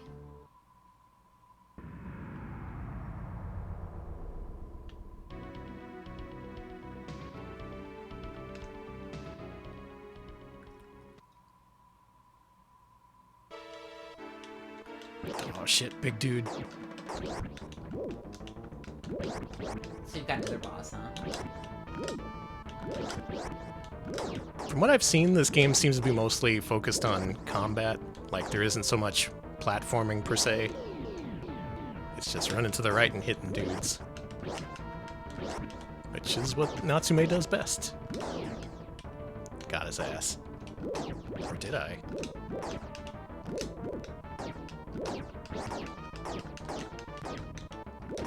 Oh, also, next up, this same year, they released a couple of pro wrestling games. But actually, we've already played one of them. Natsume Championship Wrestling was released in Japan as Zen-nihon Pro Wrestling Dash. That is an upgraded version of a game that came before it. So we're just going to go ahead and skip those. Okay. Let's move on to 1994. To play a game that I don't think I even tested, so I hope it works. Oops. This is Fortune Quest. Dice Okorogase.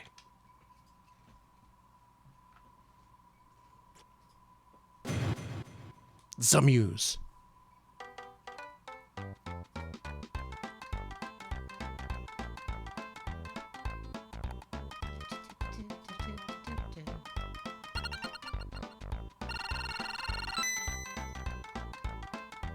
I smell Sugoroku. I was gonna say, is this board game? This is almost definitely a Sugoroku game. Let's give it a shot. I like the creature. That's a good creature.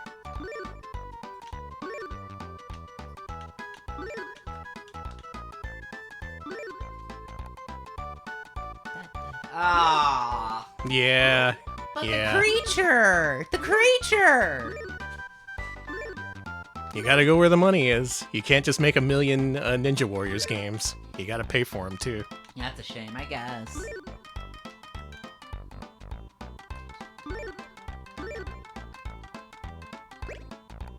Who should I be? All of them. I like this guy. I like that guy, he's a little freak. Hey, I'm the freak, do you like me? Hey, I'm the little freak. I'm the little freak. I'm the little creature, we all sound like this now. Why can't you be the little creature in the menu? I want to play as him. I want to be him. Well, you've got 400 FP. What's that stand for? Fucking points. Hey! Sorry.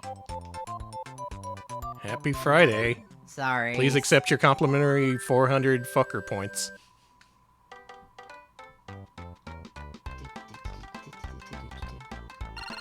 Let's roll. Alright, let's go! Roll them bones!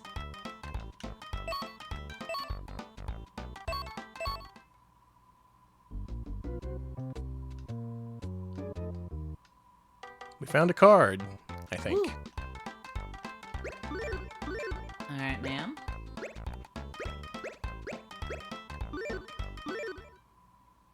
Based off an anime you saw in New Type magazines. Wow. The 90s would have been the time for this kind of thing. Mm-hmm.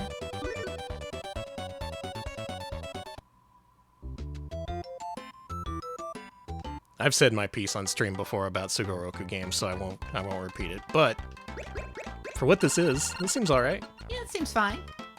Nicely drawn graphics. The menus work. It's got this guy. I don't know how to evaluate a Sugoroku game. The menus do what you tell them to.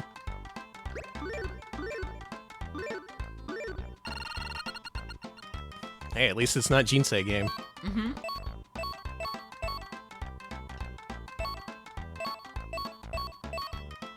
How's the menu feel? The menu feel is good. This game has good menu feel. You push the button and it goes bleep. That's all you need. Yeah, Fortune Quest did get a Media Blasters release back in the day. Oh, really?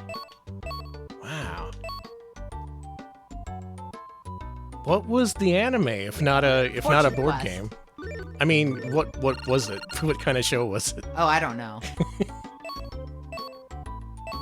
I just assumed with a name like Fortune Quest, it was born to be a If it's by Sugoroku. Media Blasters, is it streaming anywhere? Maybe. Anybody want to watch some Fortune Quest and see some little freaks do their thing? Who wants to see some little freaks?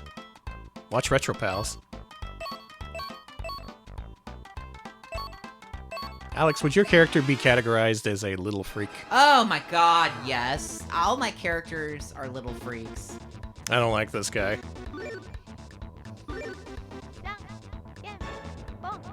Oh, we're playing Jonkin? Fiddle-dee-do, we're playing John Ken Po. Good night, everybody. Good night.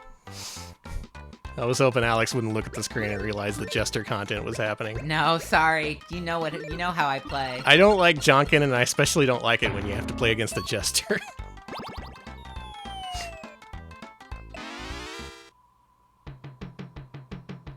Ooh. A tie.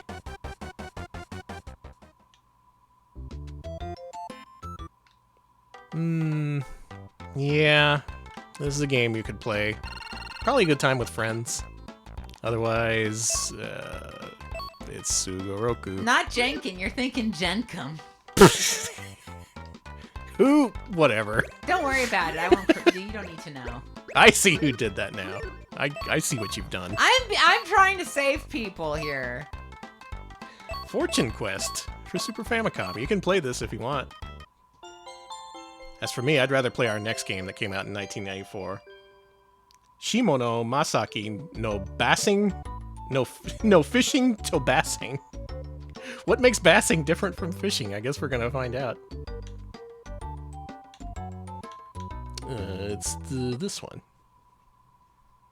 No bassin'. No bassin'. Only fishing. I think this is a different game from Mark Davis's Fishing Master. I may be wrong.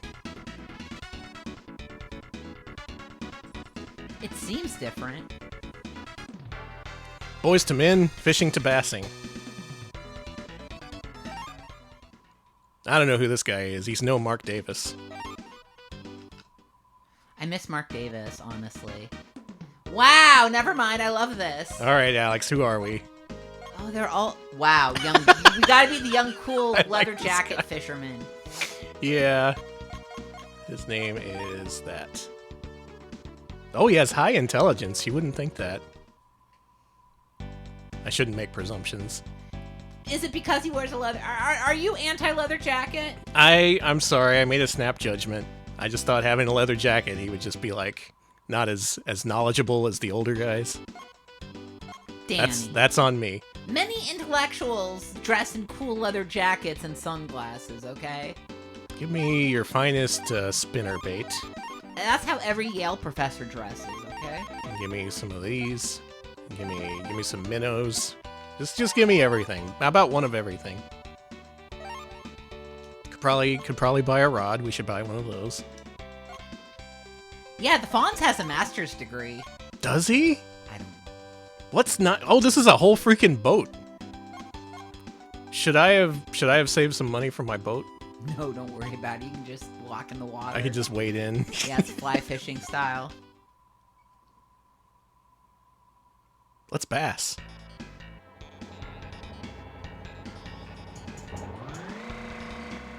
Why does this have so much more juice to it than Mark Davis's game? It does. It seems a lot more energetic, doesn't it? Like right here. Whoa! Sick! What the hell? This game's awesome. What's beeping? Oh, we gotta set our lure. Is our boat about to blow up? Yeah. No, I don't want to move. I just want to set my lure. Okay. This. You don't have any. This There one. you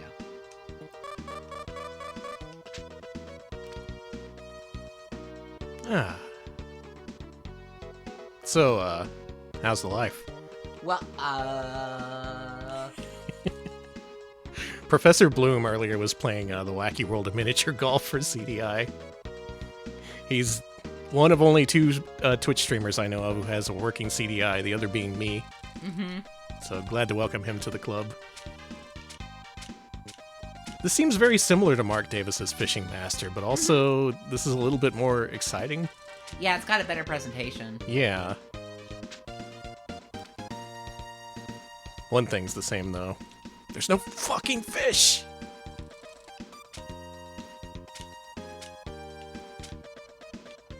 Maybe a few seconds ago when that speedboat just tore ass through the water, maybe it scared away all the fish. Maybe I should go somewhere else then.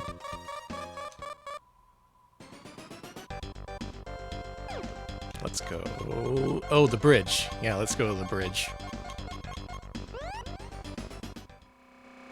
Zoom. It's the fish that are wrong. How important are fish to a fishing game? Do we really need fish? No. I think fish are unnecessary. I think fishing games should feature just men. Like in the water? Yeah, and you catch men. Like you said earlier, fisher of men. Mm-hmm.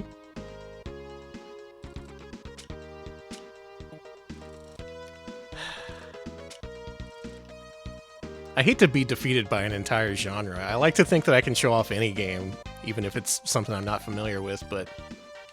Fishing? It's just been off my radar, I'm sorry. I can't even pretend to play a fishing game. Yeah, you'd think the lure would go deeper, huh? Maybe I just picked one that floats along the top. So maybe I should pick a different one. Let's try one more different type of bait before we move on. That one's floating. Let's try the Colorado bait. Colorado. Fish love this. Hey, here we go. We sank.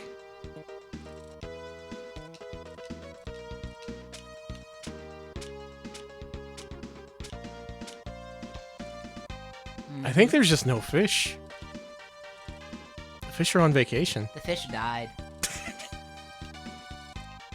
Sega Bass Fishing, there's a game I can play. For one thing, it has fish in it!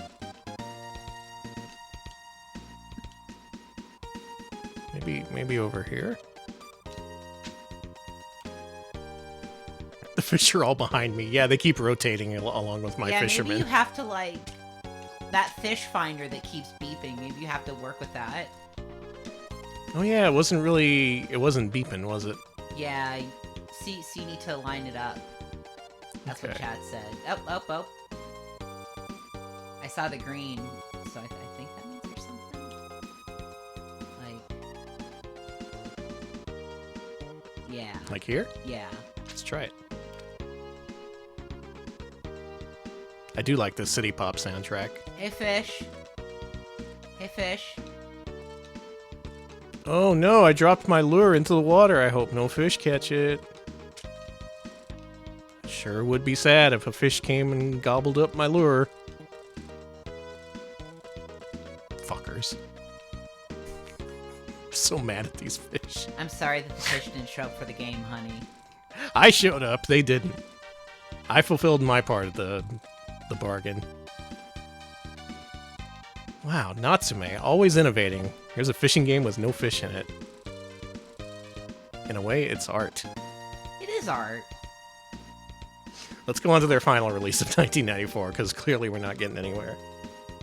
So we mentioned that Natsume Championship Wrestling was based on an expanded version of a wrestling game released in Japan. How about we play a sequel to that game? Zen-nihon Pro Wrestling Fight Depon. I heard about the bass fishing Game Boy Finder.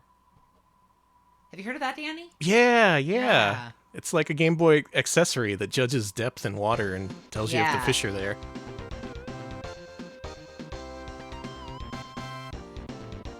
So while Natsume Championship Wrestling was a one-off over here, there's actually 4 games in this series in Japan. And this was the very next one.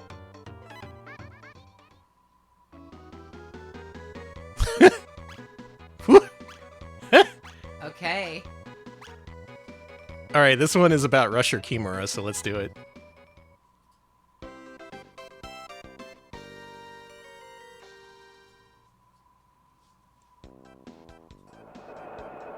Whoa, look at this. This game looks amazing. They're so big. That's Rusher Kimura and Giant Baba, I think. Yeah. So they got actual dudes in this one.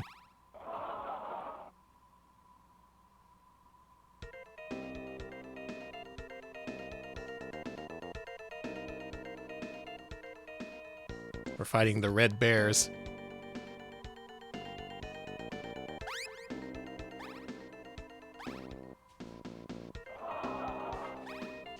Does this game have a laugh track? Is there a giant Randy Orton back there? I guess so. Yeah, Rusher Kimura is huge in Japan. They had him as like one of the mini games in the PC Engine Ultra Box series for some reason. It was just like, ask Rusher Kimura about your love life, or give your fortune or something like that.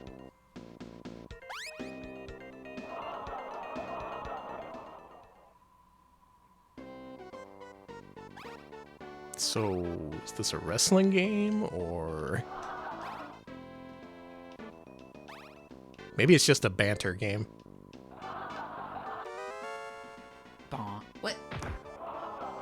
Damn, kick his ass. Get him. What'd you kick my ass for? I'm just a little guy. It's my birthday. Can I... Oh, I can't skip this. Okay. We're in for the long haul. He's calling him Aniki. Big bro!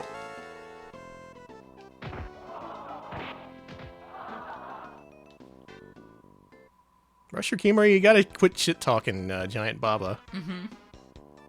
Now what are you doing?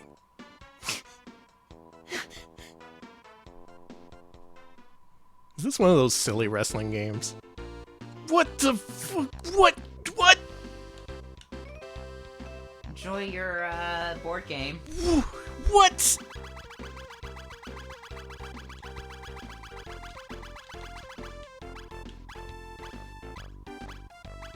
What in the hell? It looks like wrestling Sugoroku. Yeah. Natsume, y'all crazy for this one. It's just Rusher Kimura meeting with all his wrestling buddies and getting into hijinks.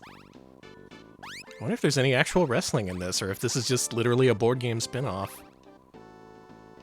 I really want there to be a translation for this. Same. I bet there's a lot of really good text in this.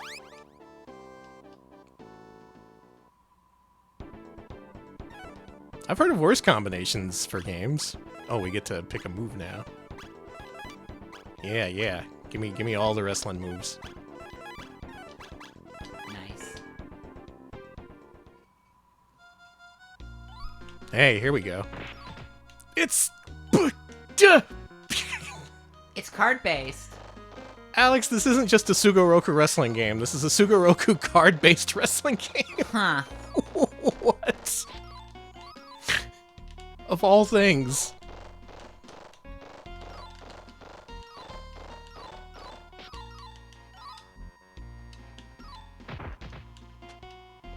Apparently all you do is select these cards when they become available. I had a fall card. I like that you're falling. No, no, no, get up! No, get up! Well, fine then. I will take all the copies of this. This looks pretty good. I just wish it was in English. He lost his cards. What's card? Alex! I don't know, do you? What's card? That's card. Oh, it's punching an eyeball. Cool. I saw, you know, in a ROM list when you see Zen-Nihon Pro Wrestling and then 3 games after that start with the same title, I would just assume it's sequels, right? Like, like a bunch of wrestling games, and they're the various sequels and, you know. But this is just a totally different game. Ooh, got him. I guess it's timing based too, because you're trying to counter the different cards that the other guy's playing.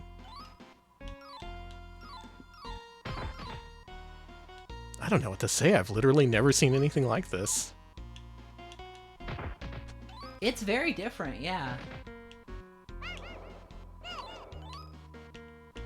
Not just in the playstyle, but the art style too. They just I went. love the art. Yeah, I'm glad they went with the silly style.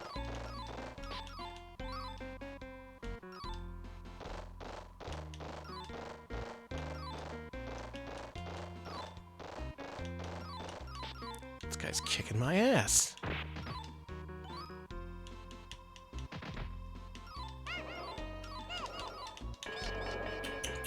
Impossible video game. You've never seen a game like this before. Okay, zen-nihon is the company providing the license, All Japan Pro Wrestling. Okay, that's why there are so many okay. zen-nihons. They want to do something a little bit different for this one. What's card? What's card? That's card. Oh. It's the Coconuts card. What? Why is it called that? Well, you punch someone in the nevermind. Okay. I don't think I'm winning this, but this is definitely the strangest game we played on this week's series of streams. A card-based wrestling game that's also a board game. Wow. Wow, wow, wow. Gonna be thinking about that one for a while. Let's move on to 1995. Let's play Heian Funden. That's Funden with like 4 U's. So it's gotta be good.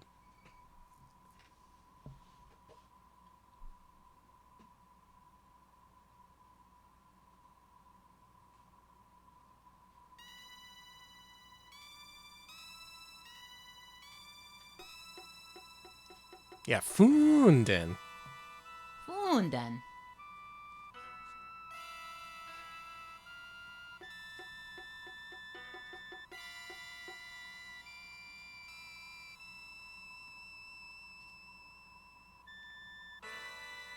Okay. What do you think? What kind of game are we in for here? This is a strategy game for sure. You think so? Mm-hmm. Look at this.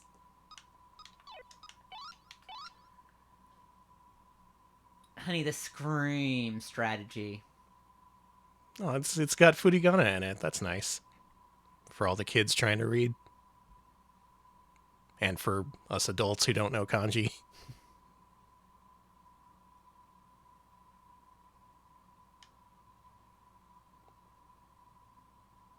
I see. I don't know what that I was says. gonna say, I don't know. I could have just said I see and then not elaborated. Oh boy.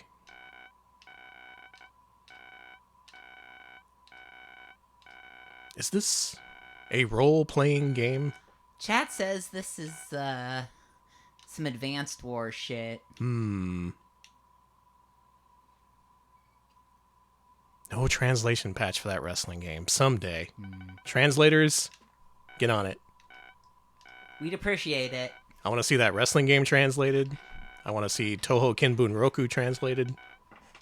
And everything else, you can get to that in your own time. But yeah, whatever. Those take else. priority.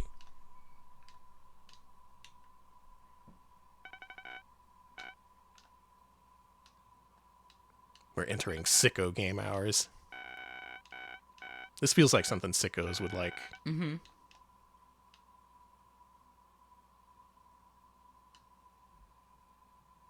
Guy looks like Jim Carrey. Yeah, it's the world's first Jim Carrey RPG. Oh, that would kick ass, though. Like, your different character classes would be his different characters he plays in movies. So you could be like the Cable Guy or the Mask or Ace Ventura. Yeah. Okay. He's his own RPG party. He could be the liar from Liar Liar. Yeah, yeah.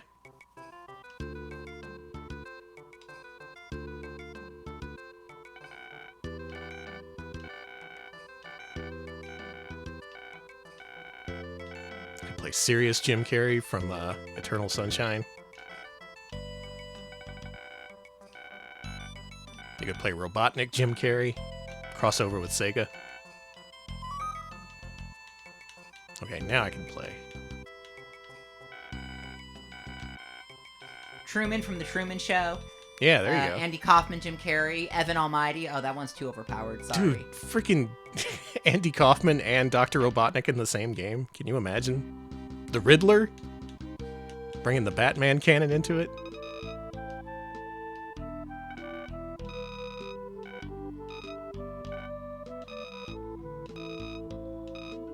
Indie Game Jam Tom Hanks game where he plays his various characters. I like it. It's got Forrest Gump in it? Hell yeah. That's what I'm talking about. We're really Gump-pilled over here. We are, at actually. Retro Pals HQ. We have Forrest Gump on CDI. I have multiple copies of Forrest Gump on CDI. People just give them away when you buy CDI games off them.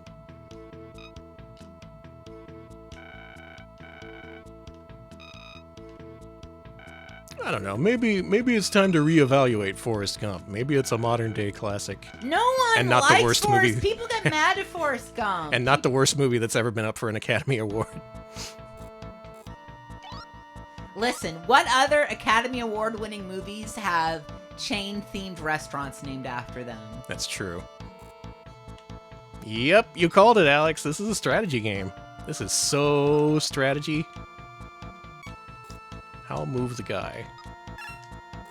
What I hate about the Bubba Gump Shrimp Company is that they don't have, like, any gluten-free options, if you look. Don't? There's, like, you would think it's like, you can't just boil a shrimp, and they're like, no, we can't just do a boiled shrimp or something. Sorry, it's not even the like, non-fried stuff. It's like, sorry, it's not gluten-free. It's like, what's in it?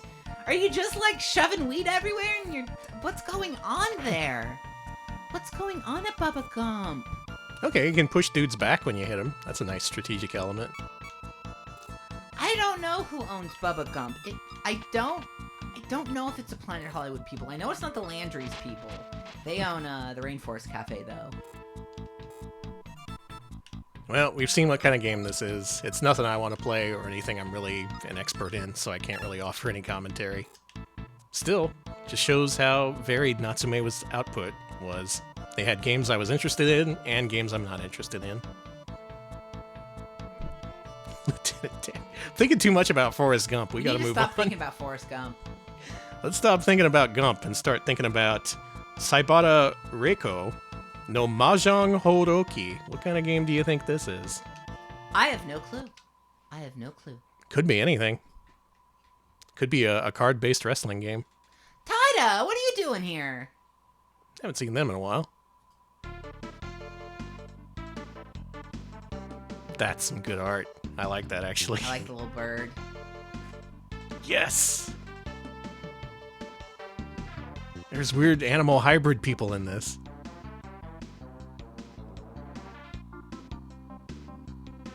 Oh, this is so weird. Cool.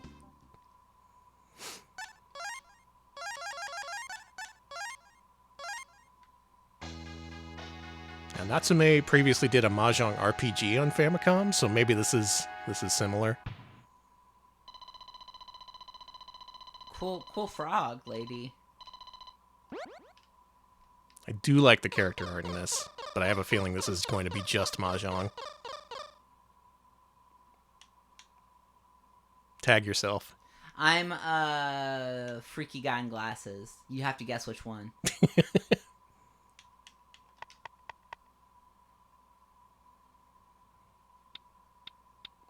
Alright, folks, you think I'm gonna win this? Let's play a hand of Mahjong. Oh, it's 4 players, so I have even less chance of winning. Let's freaking go.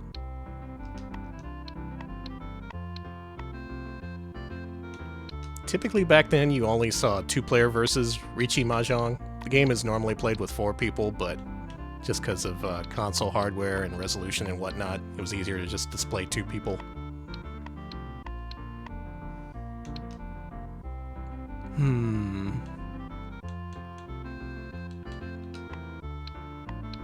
Could be able to make something out of this. Mm-hmm.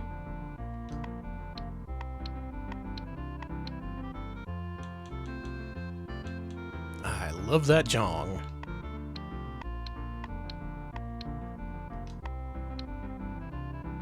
I gotta teach you how to play sometime. You do. Yes, the cursor needs to be extremely animated. Oh, yeah.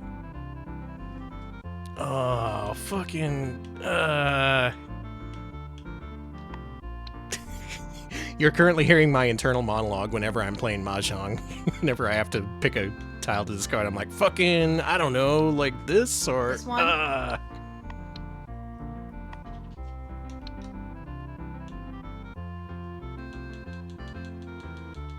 I'm getting rid of the numbers. Okay. This is a no numbers hand. Fuck Screw numbers. What have they ever done for us? Nothing. Yeah, exactly.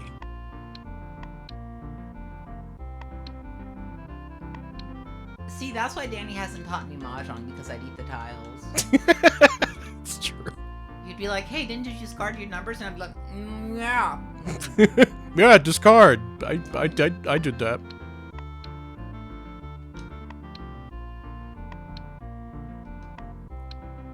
I don't like the music in this. It's too sedate. Oh, but I already discarded an 8. Come on. Just let me win. Ah. Well. We didn't win.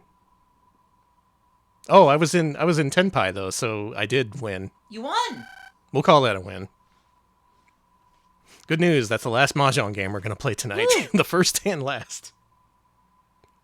Let's move on to the final release of 1995, Zen-Nihon Pro Wrestling 2. Now, is this going to be an actual wrestling game, or... I guess we're about to find out. Did they stick with the card-based formula? Did they go back to regular old wrestling?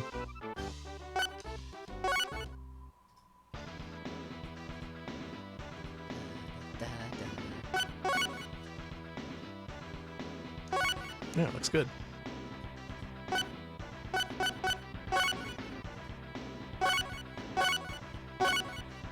So I filled out a whole itinerary of wrestling events, and I'm only going to be playing the first one. Who do we got here for the first one?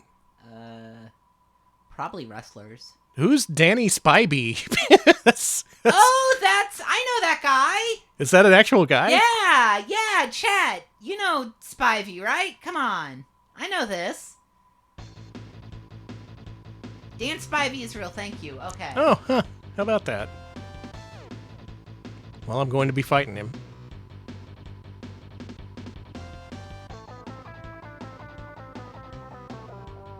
Sounds like Capcom CPS 2 music. It does.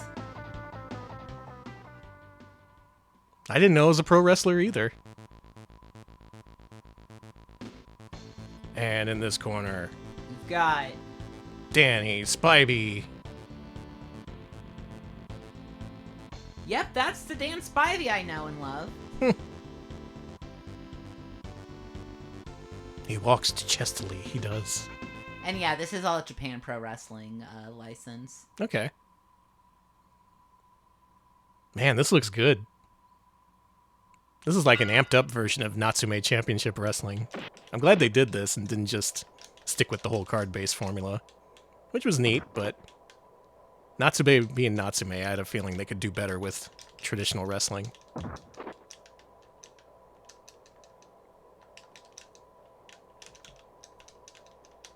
Lift him up. Put him down. Yeah, this looks so good. Yeah, buddy. You can't take credit for that. The guy started showboating. No, that was me falling on my ass. You didn't do that. I like how they did the clinch mechanic. It's very similar to Fire Probe, but also that's good because you know what it is and how to succeed at it. Yeah, I'm winning these clinches. Mm-hmm. Makes me feel like I know what I'm doing. Yeah. It's got screen shake. Why didn't we get this one in the US, I wonder? Were they like, should we localize the Zen-nihon Pro Wrestling sequel or Mark Davis's Fishing Master? Like, Mark Davis, Mark Davis. The kids were clamoring for Mark Davis.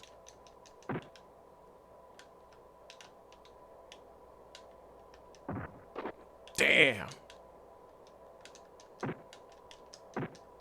Take that, Danny.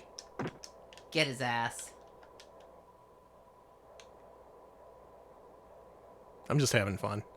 You're just running the ropes. Yeah, what are you going to do about it? Can't catch me. I could do this forever. Yeah, he's not doing it. You could do this forever. I found the strat. Get the life lead and then just run out the clock. I don't think wrestling works like that. No, it doesn't.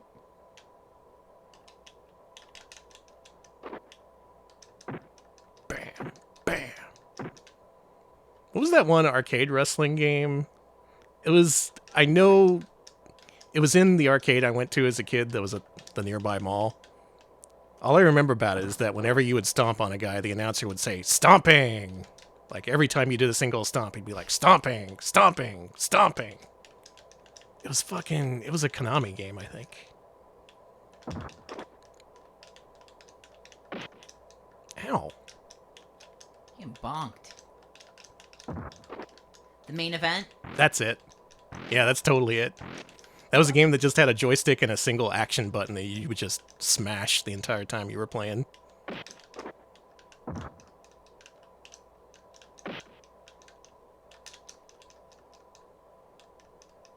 Ooh.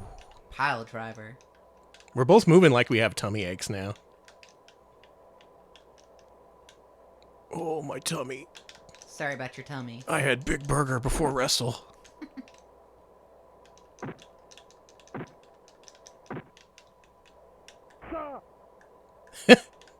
I found out what the taunt button is.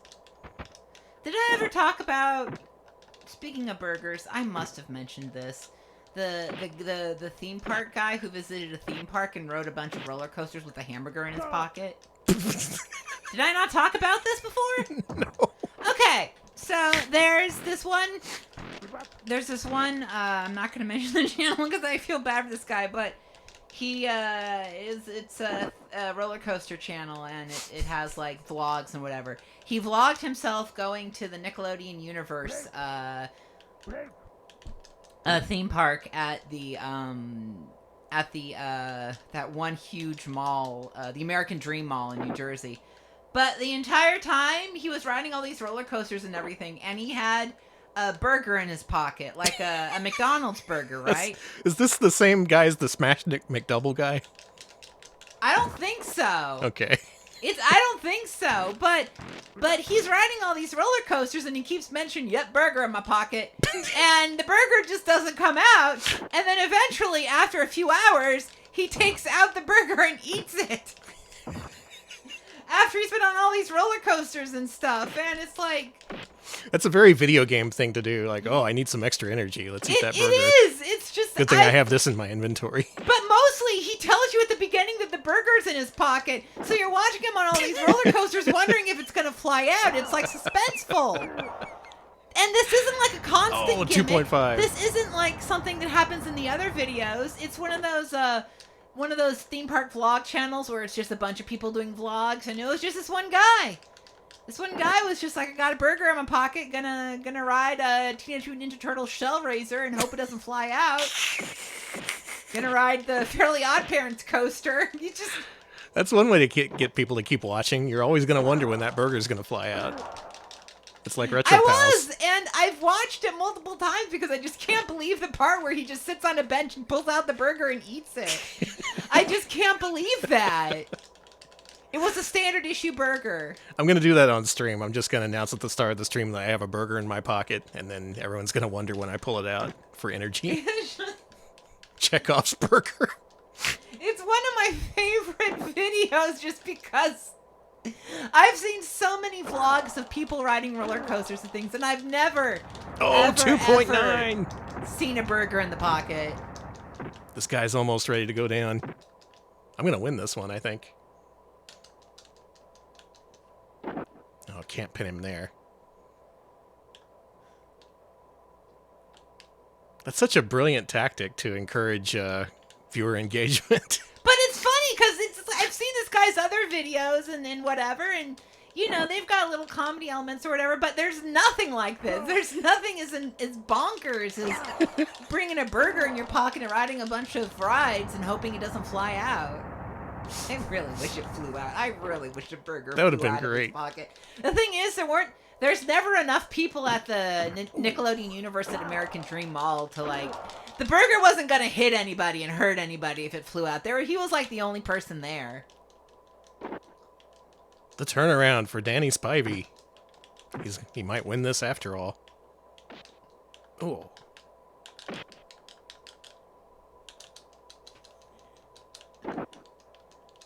All right, this one. If I can get up, I can pin him now. But we're both pretty tired. All right, My guy is not getting up. We're both. It looks like we're both near death. Yeah. He was barely surviving. Okay, here we go. This is it. This is the end of the match. Fucking come on! What's your deal, dude? That never works, but I keep doing it.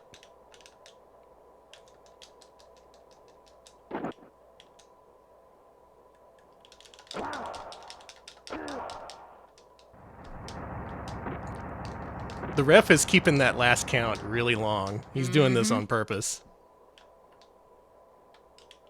The match can't end until that burger flies out of your pocket.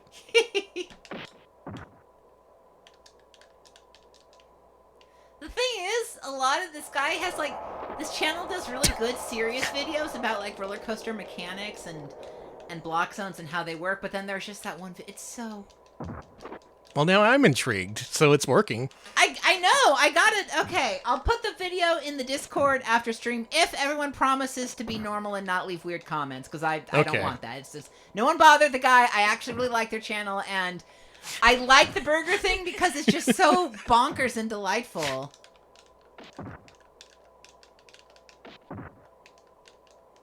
Everyone has their interests, from Waverly Place to burgers in their pockets.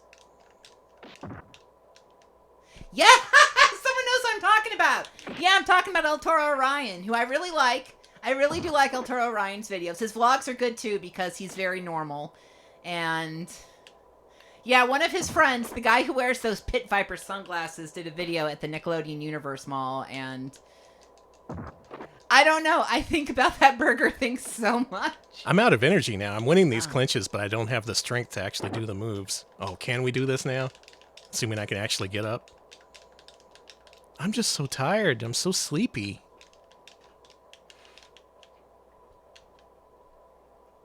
Yeah, El Toro Orion does really good videos called the Problematic Roller Coaster Series, which really does sound like they're canceling roller coasters or whatever. But it's about roller coasters, like design stuff, and it's very interesting. I can learn a lot, roller coasters. But there aren't any burgers in those ones, unfortunately. Man, this match is going.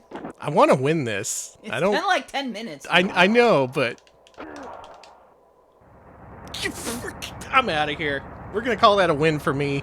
Gonna call that a win for everyone who carries hamburgers in their pockets. This is for you. This win is for you. Just a couple more games left. We're almost at the end here. The year is 1996, and we got a strange one for this one. One of these works. I think it's this one.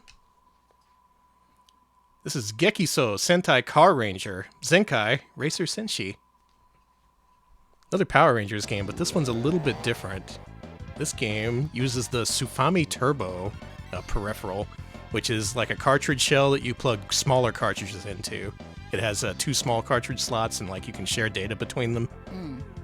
It's sort of like the Aladdin deck enhancer for the NES, if you're familiar with that. Ah, okay. They only released like a dozen games for it, but this is one of them. Oh, they're tiny! Who should I be? Blue. Gotta go with Billy. Yeah, also known as the Aladdin Dick Enhancer.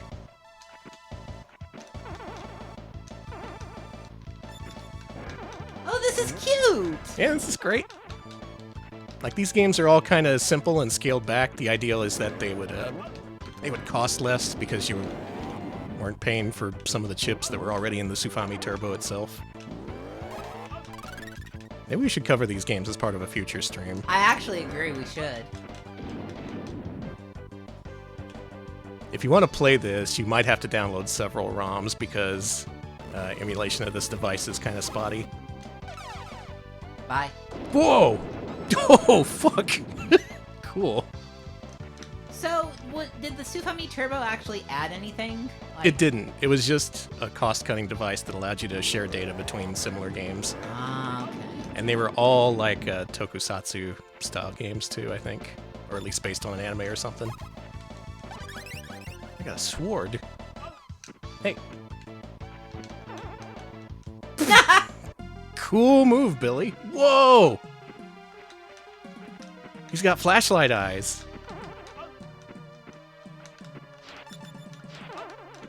Is this a series we got over here, I wonder? Is this like Power Rangers Zero or something? I want to say we got the Car Ranger series in America. Chat, you would know. You definitely know. Do we get Car Ranger in America? Power Rangers Turbo. Okay, that's what I thought. Turbo. Okay, that's the one. Thank you, thank you.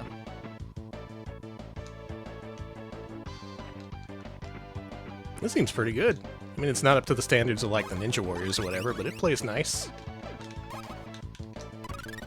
Health shake. It's a delicious drink. Smoothie.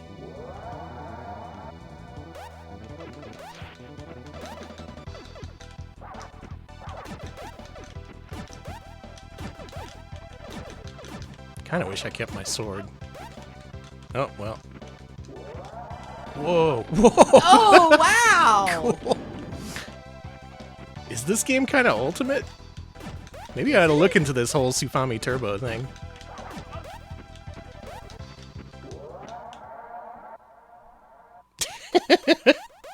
Look at him go. This does look cool and fun. It's really simple, like, pared back in terms of gameplay mechanics, but it plays nice. Car Ranger. Green. There you go. Look at that moon. Beautiful. Were there any werewolf Power Rangers? I really wish. I'm sure chat wishes too. Green can float. They all have their own abilities. Neat.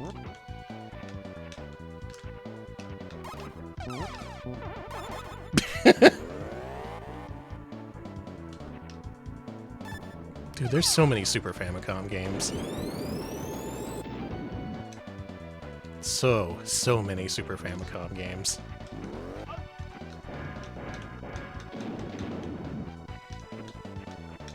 One of the themes of tonight's games has been beating up cars until they explode, which I like. I say there is no more satisfying thing you can do in a video game. Like, even beating up another human being can't match up to the way you feel after beating up a car. Normal things for humans to say. It's normal.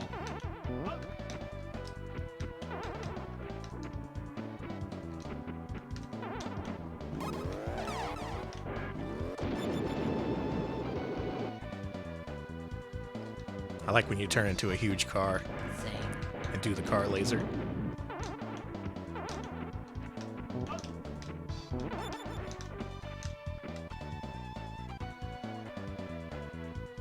Well, once again, Natsume made a really good side-scrolling action platformer. Can't say much beyond that. They did the thing they are known for.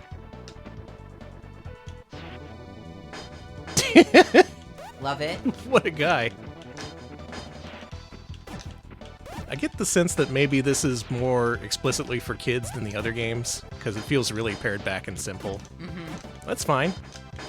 Kids deserve games of their own. They do.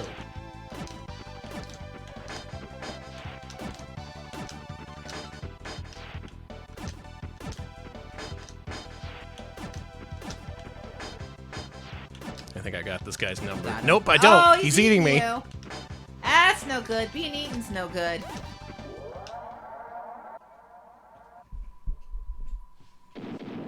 A little brother gets the old console game release. Yeah, totally. Considering how late this is, that's probably what they intended. Gekiso Sentai Car Ranger Zenkai Racer Senshi. It's good. Check it out. Again, be patient. The first ROM you download for this probably won't work because of the nature of the thing. But if you can get it to work, it's good. Yeah. Okay, so Natsume has had a pretty good run so far, right? Mm-hmm. Like, all their action platformers have been like 9 or 10 out of 10 sort of games. They've done some strange stuff, some strategy games, some card-based wrestling games, but the bar for quality has been pretty consistent. That's gonna change almost certainly right now, because the next game is a Gundam game, and not even Natsume can break that curse. Like, every Gundam game I have played on stream has been the worst shit I have ever played in my life. More so than any other anime license, if you get the Gundam license, you're paying so much for it that you don't have enough to allocate towards an actual game budget. So that's why all those games are horrible. But if any company can break the curse, it's Natsume. So why don't we play Shin Kido Senki Gundam Wing Endless Duel.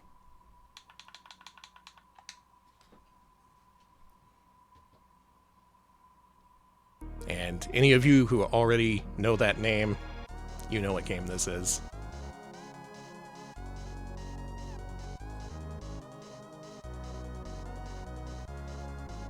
This blew me away when I first saw it, because there's just no way possible that it could be good, Gundam being what it is in terms of console games.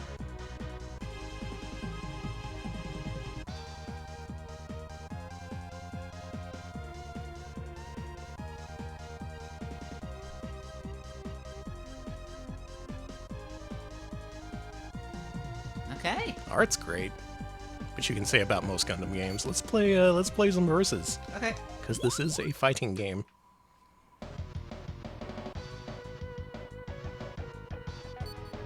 Oh, they're all Gundams. Yeah, they're all Gundam guys. Tall geese. Okay. Tall geese. Tall geese. I'll be Sandrock.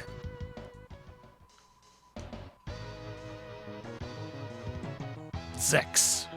Quatre. Alex, you ever seen this game before? No. Prepare to have your mind fucking blown, because this game is one of the best Super Famicom games ever released. And it's a Gundam game. How did they do it? Like, the graphics are incredible. It plays well. There's like combos and links and stuff. Some characters have air dashes, I think, or at least you have a ground dash. Yeah. Never in all my years would I have thought that just some random Gundam game would be so good. But Natsume, they totally delivered. Oh shit, you got me trapped.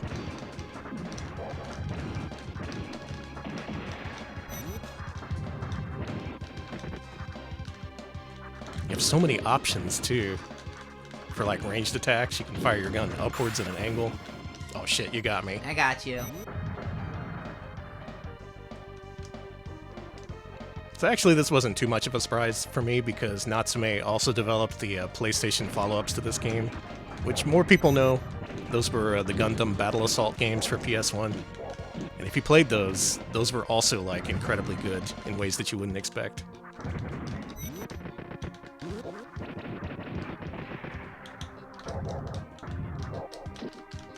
Stop it! I'm nice robot man. It plays so fluidly, too. It has that nice game feel that Natsume is known for. Except they're big-ass robots just beating the shit out of each other.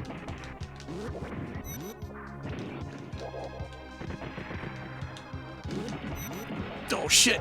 It's got a gun!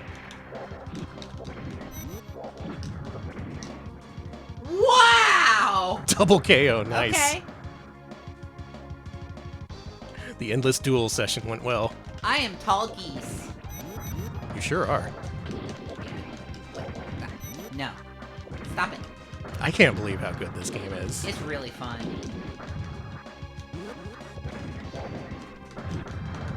You're not allowed to use my moves. Yeah, sorry.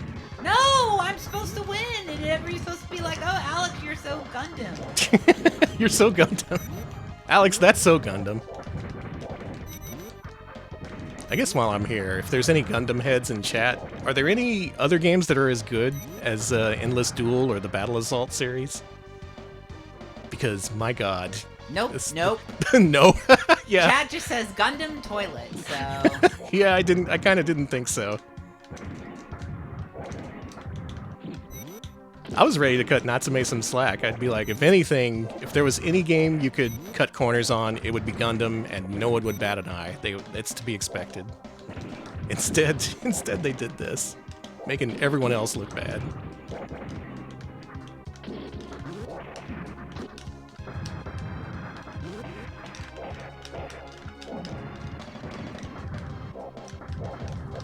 Unfortunately, I didn't memorize the infinite combo that Jordan was trying to teach me before stream. I thought that would have been pretty funny to pull off on you. That would have been funny.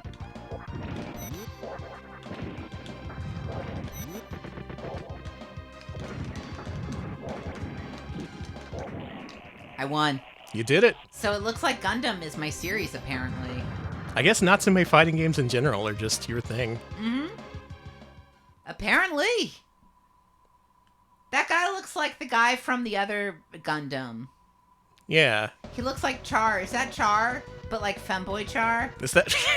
Can anyone answer that? You want to play one more? Okay.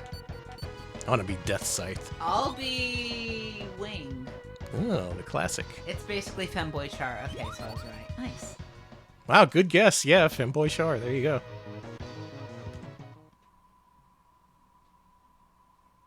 Is Wing like the really yaoi one? Yeah. Okay. I thought I'd heard of that name before. I wish I had... There's my sword.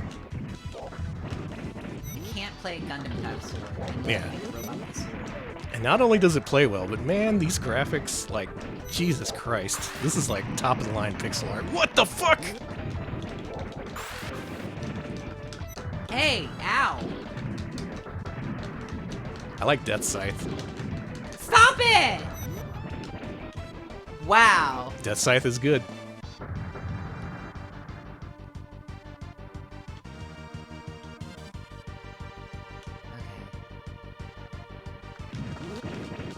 The one thing I miss from this that's in Gundam Battle Assault is after you win a match, the announcer says, "Wealth and glory, you the winner." I like that.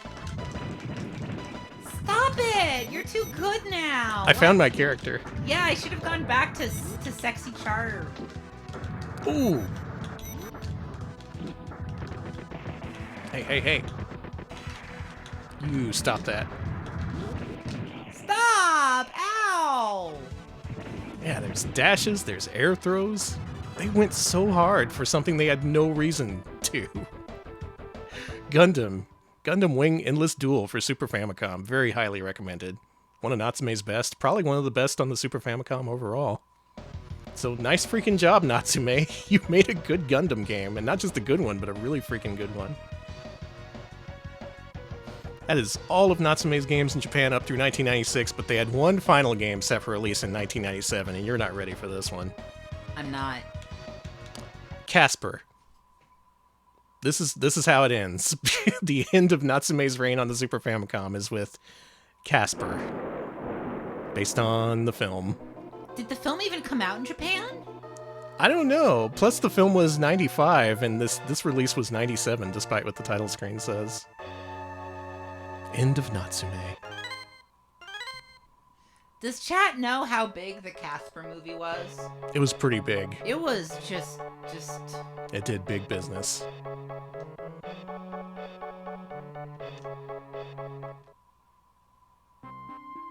Now here's the extra weird part. There was a Casper game released for the Super Nintendo by Imagineering, the people who did Bart versus the Space Mutants and whatnot. So in Japan, they got a completely different game from Natsume. Can't really speak to if it's a good game or not, but it looks pretty neat. Mm-hmm.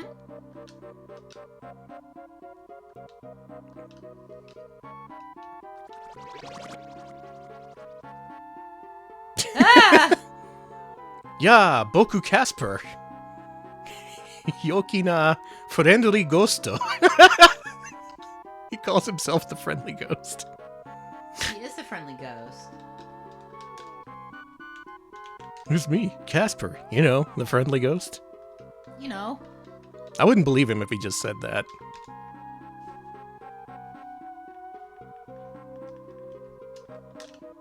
I'd be like, I don't believe you. You're probably one of those evil ghosts. Skibbity Casper. It's just his head popping up.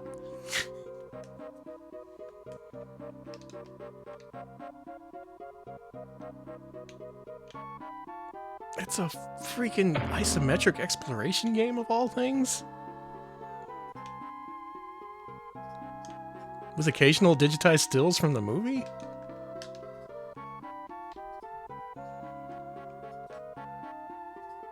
Casper? I would have thought Endless Duel was a pretty good way to end your your run on the Super Famicom, but no. We had to make a Casper game. We have to do this. We believe in this property.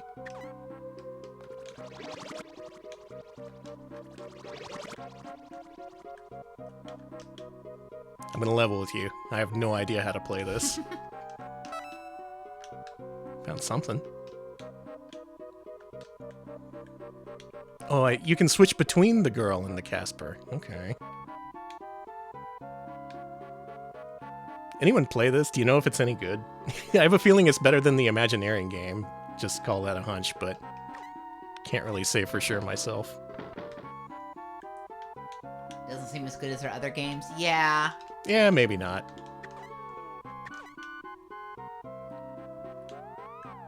How to become Casper again.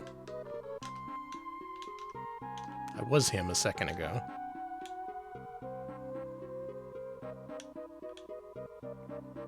And why this presentation exactly? Like, none of the other games are isometric.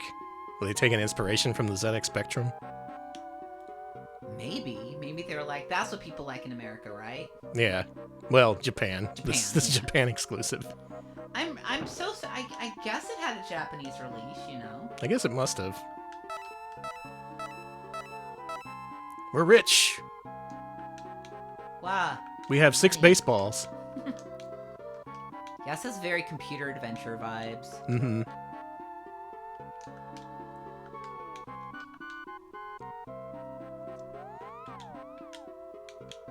Casper, don't say nani nani. I want you to explain it.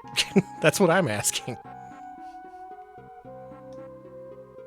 Select start button does something. Oh, it's a save. Oh, it's a save. Okay. I gotcha. 0% of the game complete. Oh, we got a while to go. I'm not playing much more of this, but I did want to make it apparent that this game does exist, and for some reason it's completely different from the US Casper game. And I don't think any of them were very popular. There was also a Casper game for PlayStation and Saturn that no one played. He's just a friendly ghost, but no one wants to play his games. Oh man, look at this shit.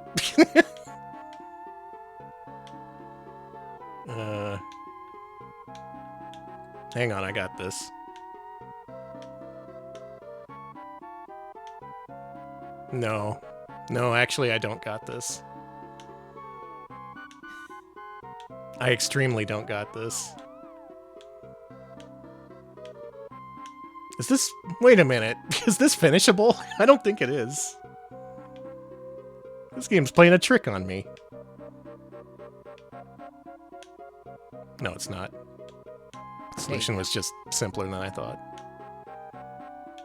Hey, Casper, let's watch some TV. There goes your baseball. My baseball!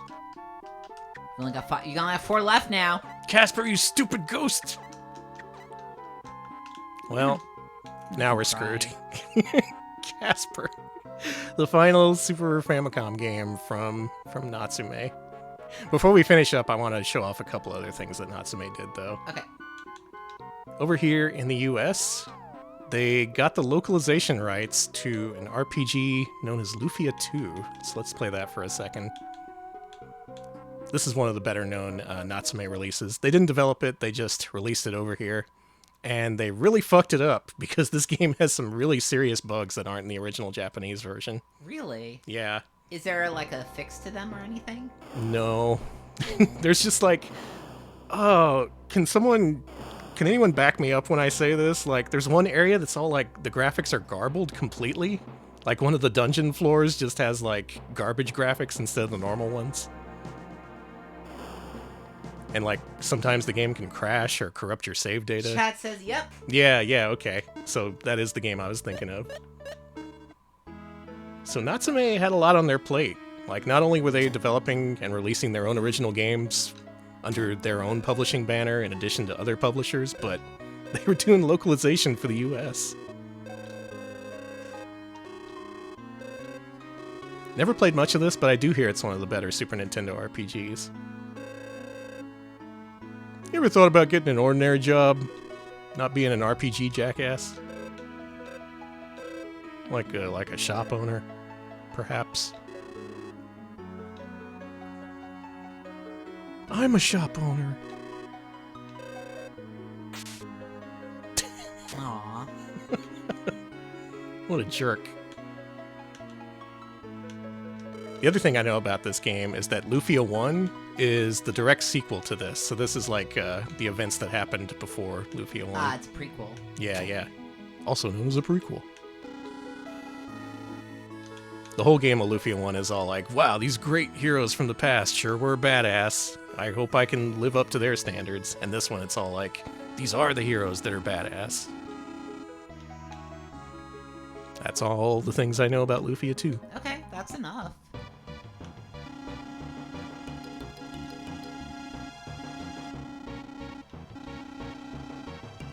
Why don't you try to get that jelly?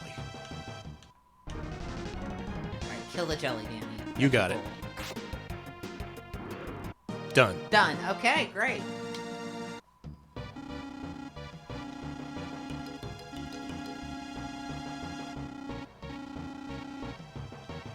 So, I didn't want to show off much of this, just give the idea that Natsume also did their own localizations, even though, given how this turned out, they weren't too good at it at first.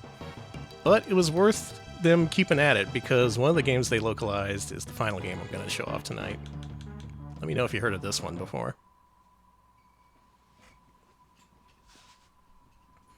Yes, releasing wrestling games in Japan, doing Taito upgraded ports of old arcade games, the occasional Gundam, and Mighty Morphin Power Rangers license-based game. And then they took a chance on this game, which had been handed off through multiple developers and been in development hell multiple years. The kind of thing where it could have just landed with a flop at retail. This is Harvest Moon, which turned out pretty well for them, as you may have understood. This was kind of their big series for like decades afterwards here in the United States. This little unassuming farming game that had a famously troubled development. And here they are doing localization, a thing that they're not so good at. And this was their huge breakthrough hit. Nice. I like Harvest Moon. Me too. Which one is your favorite? God, I know the original is one, but I really like the PS1 versions. I think that's my favorite too. Back to Nature. Yeah. I freaking love Back to Nature. The 3DS one I thought was pretty good too. But Back to Nature on PS1, that's the one that I played the shit out of. Oh yeah, Story of Seasons is also amazing. Yeah.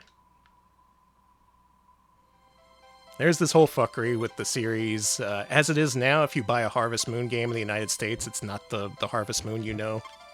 It's now known as Story of Seasons. You can look that up. I don't feel like going into it. Yeah, chat's already mentioned it before. Just look at chat. It's a freaking Adventure Island sort of situation. And we're not going to get anywhere in this, but I thought this was a really amusing end to the story, despite everything they did. All the anime license games, the strange localizations they did, stuff for other publishers and for themselves. The one thing that stuck, and the one thing that really funded them for decades afterwards, was Harvest Moon. And that is great. Natsume, they did everything. And I, for one, appreciate them. How about you? I love Harvest Moon, actually. That kind of make me want to play Harvest Moon. Yeah. There's nothing like growing a whole bunch of potatoes and harvesting them. And selling them. Or losing them all in a freaking typhoon. I'm not bitter. About losing your potatoes in a typhoon? No, I love losing my potatoes.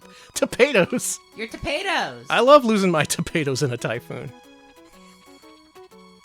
And here is where I think we'll end the Natsume story. Of course, they continued on the PS1 era. They had the Gundam Battle Assault series, other games, sequels to stuff they already did, licensed games. But the one constant from that point on was Harvest Moon. Natsume, they're serious fun. Serious fun. And with that, I'm done. We did it. We did it. We played all the Natsume Natsume games. yeah. We played the Natsume games for the NES, the Famicom, the Super Nintendo, and the Super Famicom. And I am tired and full of hamburger. Me too. That's how I'm ending the stream. We're done. Welcome to the weekend, everybody. Yeah. Enjoy your Saturday. Enjoy your Sunday. Go play a Harvest Moon. Go play the Ninja Warriors again for the Super Nintendo. Play some Power Rangers games. Those are good. Oh, Endless Duel. If you've never played Endless Duel, you owe it to yourself to play that. Absolutely. That's my recommendation.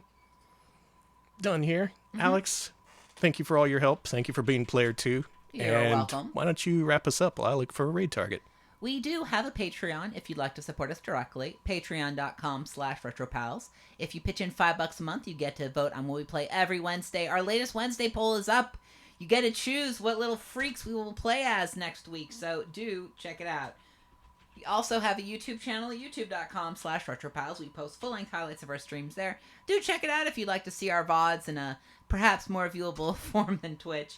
And, you can see us there. We also have a Discord. Let me just drop that link in the chat. You can join us there to discuss the stream, make comments and suggestions, and, of course, discuss your perfect cats. I love your cats. I love all of them. I love your dogs, too. Thank you for all the cat posting and the regular posting, but I appreciate the cats most of all. Good stuff in there. And as for social media, we are on co-host, cohost.org/retropals. We're also on Blue Sky. You can follow us there to find out when we go live, when we got new videos up on YouTube, and any other RetroPals news you can use. So do give us a follow if you'd like. Yeah, there's news there. Make sure to use it. Use That's the my news. recommendation to you. My God, he's actually doing it. We're raiding into Swell Time G-Pool. I did a collab with G-Pool last night. We played a whole bunch of co-op Genesis games, and I mentioned that they need to play the Masked Rider, Kamen Rider Zo for Sega CD. They're doing it right now. Nice. They're doing it right now. This game's incredible. It's a Wolf Team FMV game that was for some reason localized for US release. You got to see this shit. Okay, I'm going to watch this. Thanks for watching. Have a good weekend. We'll see you later. See ya, folks.